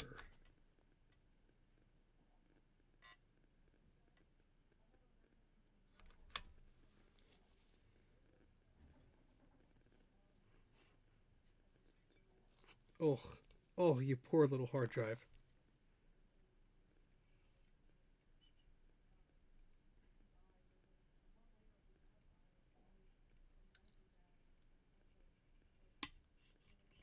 There we go. It was stuck.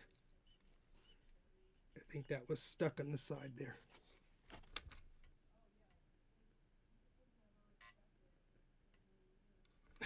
It is still not happy. Oh boy. I'm not gonna bother going too crazy with this. I can hear something squeaking and scraping as I do this. I mean,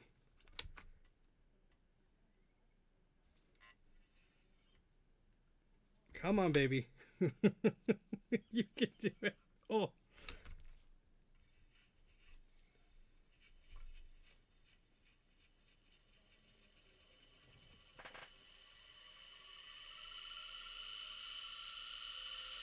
Oh, oh no. Oh, oh, oh, oh God, no. Oh, jeez, no.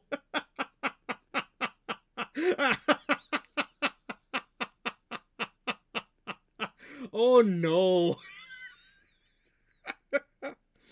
Yeah. Good thing we didn't try on this.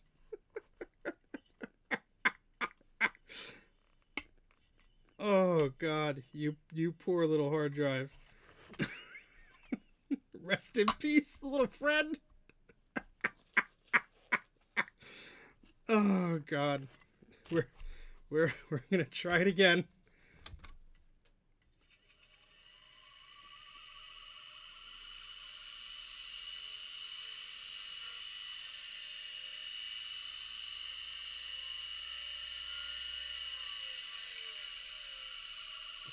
Oh, oh.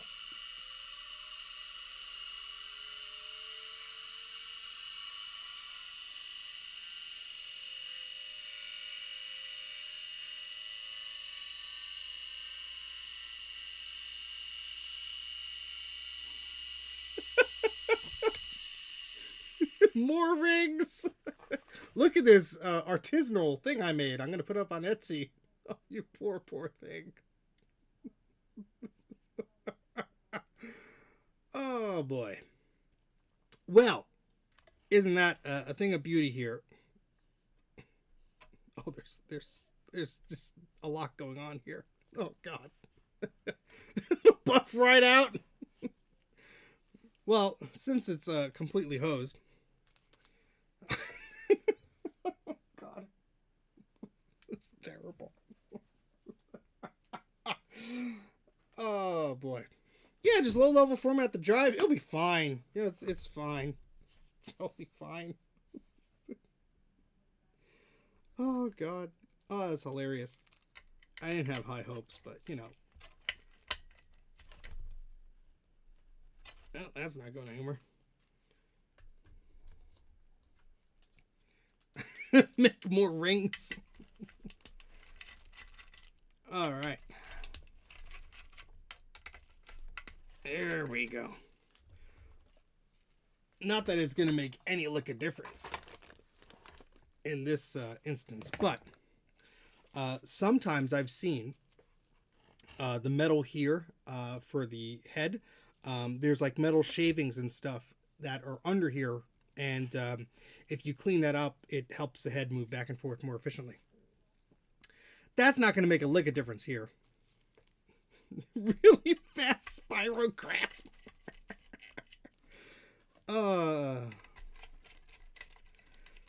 Now, I have opened many quantum hard drives before, and usually they are not this bad. Norton Disk Doctor can fix it. It's a very powerful magnet. Oh boy.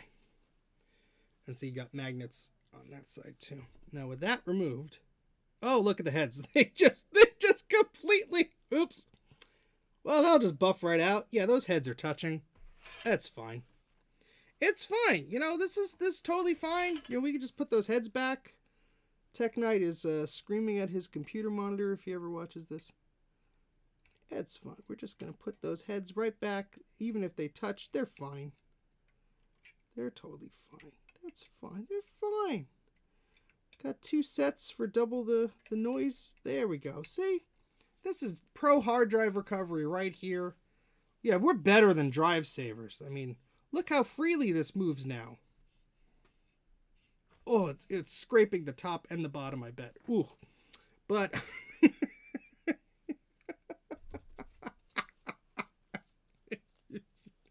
is great.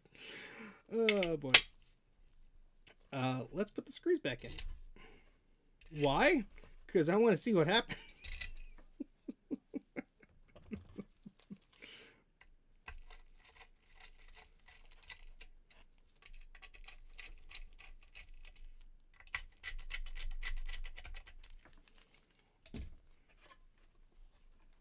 All right.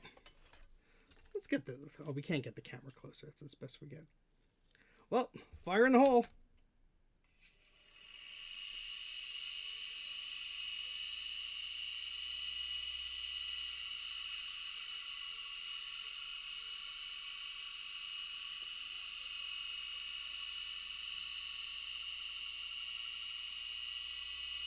I don't think it's finding the data.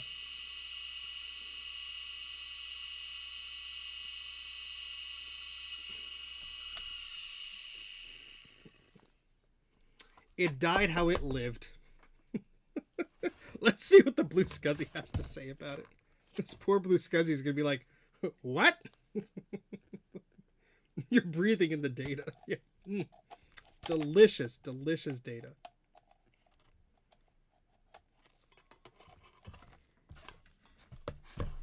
All right, let's get our USB cable. Joe. Oh, boy. The blue SCSI is going to be like, are you freaking serious? The hell are you trying to do here, you bozo? But just for fun. Let's see what happens. Okay, all right, come on, eject the SD card. There we go. Initiator mode, go!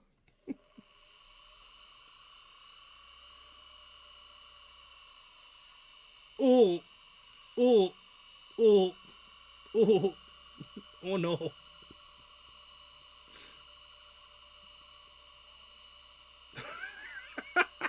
It's not even like, it's like, nope, nope, nope, nope, nope.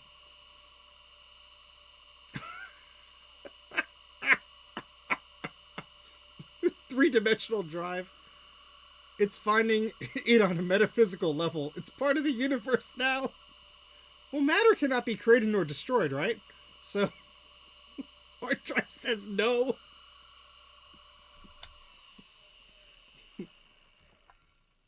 Hey, look, we got a different pattern. Let's get some of this dust off. I think that's the problem here. Oh, we got to spin it backwards, right? For the backwards data.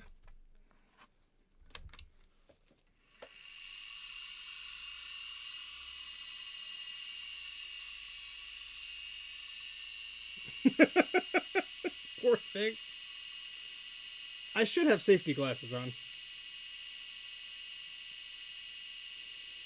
Yeah, the dust is the problem. This is your captain. We have a little problem with the hard drive sequence, so we may be experiencing some slight turbulence. Oh, you poor, poor thing.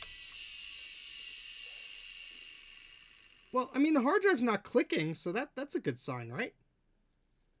Right? Poor sucker. Oh. And I noticed there was a big blemish. Like it's hard to see without putting it right up to the camera, which I will do now because it's completely hosed and who cares.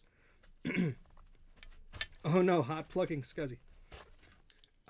Where's the blemish? Well, there's a lot of blemishes now.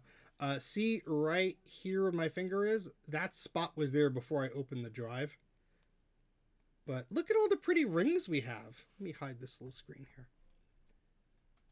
So this is my artisanal hard drive. It is $1,000, and look at it. It's beautiful. It did a lot.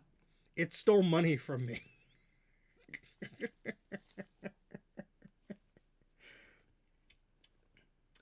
Oh yeah, this little thing goes like that, and then yeah, so I'm curious. Button it up.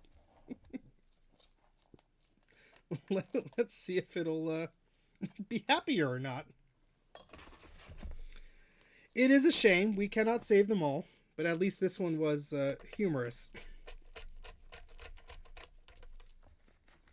Poor little hard drive.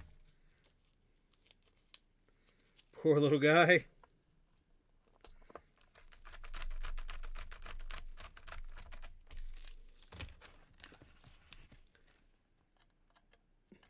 You're spinning up there with angels now. Oh, it helps if you put the SCSI connector in the right way. Oopsies. Let's unplug this. Because the thing just fell into the power supply. There we go. We don't want to short out any power supplies. Yeah, put a polka dot blanket on it. Sell it for big bucks. Alright. Let's just see if we get any other different noises out of this thing. Because, you know, science. Oh, it would help if I plugged the enclosure back in.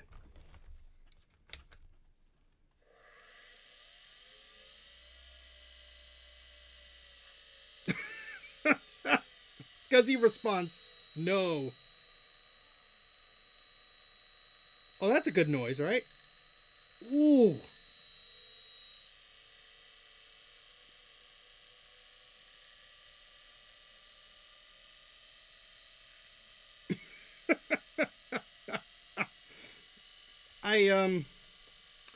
I think it's sad. Oh, my ears. Ooh, it's getting faster. I just want one sector. Is that too much to ask?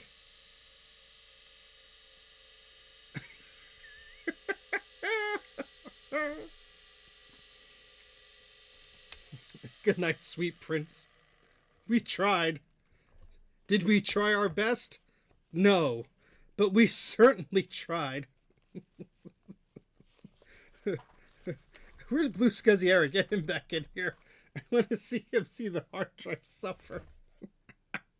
The sector is 0. All of them are 0. Well, at least we know the board works. So, you know, we could always put the board on another drive. I'm sorry to upset everyone's cats and dogs. Oh, boy. And see, this is the kind of fun you could only have on a Mac 84 live stream. Because nobody else would be stupid enough to do what I do. Why am I even putting this bolt back on? Let's see if we have any different patterns here. Oh, that's right. I screwed it in. Mostly to prevent my eyes from being destroyed when the heads flew off of the hard drive and hit me in the face. What did the Blue Scuzzy ever do to you? That is fair. I am being mean to the Blue Scuzzy. It did nothing but good things to me, and I am giving it an old bad hard drive. Oops. All right, let's do the reveal. Got on the outside too. Well, what if we just clean the heads with isopropyl alcohol? That'll be fine, right? I wonder. Oh, the platter on the bottom is effed too. Yeah, poor little guy. Poor little feller. New album cover. Yes. I will keep this, Veronica, and take nice photos for you. Oh, what a poor little hard drive. So this is a reminder, folks, to back up your data. Especially if it's on old spinning rust. It might even catch fire. This is true, Jack. We'll do that outside. Oh, boy.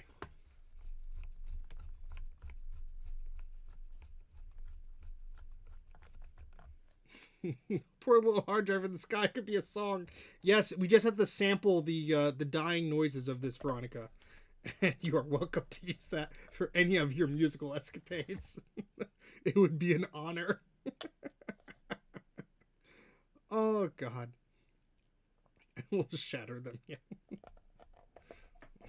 So, DeFore, do you think the hard drive has any chance of working again? Should I send it to drive savers? You'd be like, what the hell? No. Shattering would only make it useful. Oh, boy. This is the honestly the first drive like this that I've had that has I've seen that happen to live. I've certainly opened drives up before and saw them really messed up, but that was a sight to see, and I do not think there was any way to avoid that. Those heads were effed. They were sticking to the platter as soon as as soon as I was able to wiggle the spindle a little bit. You just saw it was imprinted on there. So unless I was able to remove all the heads and microscopically clean them or whatever, I don't think there was any chance of this being imaged. But the data is in the universe now. So, yeah. Yeah. Why am I putting the screws back on? I don't even know. Oh boy, that's why we're wrapping up the stream, because I've lost control of my life. We're just doing dumb stuff now. Yeah, probably both the heads and the platters needed a good cleaning. Oh boy, you know, you can't win them all, obviously. Where'd those screw bits go? There they are. Quantum realm. Yeah. Oh boy.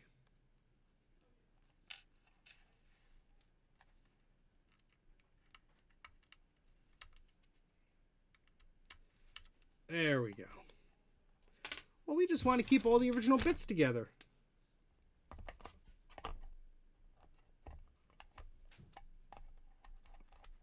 There we go. That's perfectly working quantum hard drive. Put it on eBay. $1,000. Somebody was actually selling dead, marked as dead, SCSI hard drives at VCF East for $25. Needless to say, none of them sold. Rest in peace, buddy. 1989. Yeah. Yeah, untested. Terrible. Oh, God. Oh, boy. Oh, boy. Oh, boy. Speaking of terrible, that hard drive made some terrible noises. I'm sorry, all of you. But I hope you learned something today. What was that? I don't know. But you learned something.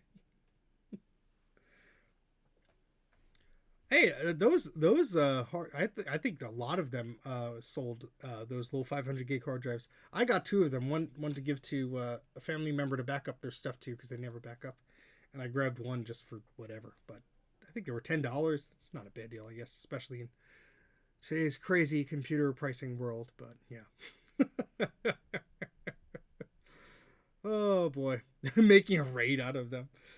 Well, there is one thing I want to tease for the future. Hopefully by the end of the month, behind this stack of questionable laptops, there is another 8mm film digitizer. I did not expect that Kodak video I made to get more than like 1,000 views, but I think it has over more than 30,000 or something like that. Let me double check. Yeah, here it is. How many views does this video have? This was a surprising one.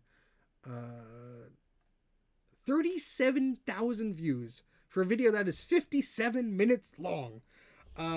So basically what that video was about, if you have not seen it, there was a digitizer to digitize film, 8mm home movie film, and I did a review on it showing the pitfalls of it and how the manufacturing of that and the firmware of it was kind of sucky, but also some of the community driven projects which I helped spearhead and figure out a lot of this stuff to get that going again and get it a little bit better and get a little bit slightly better results. And then other people just took it and went from there. I only posted the video a few months ago. Yeah, December 10th is when it was posted. And so a company reached out. There is another type of digitizer, same concept really. A lot of them are called Wolverine or branded under this Wolverine name. This one is not, but from what I could tell, the hardware is identical. They reached out and said, hey, can we send you one to do a review on it? It is currently in pieces behind me because I am reviewing the heck out of it.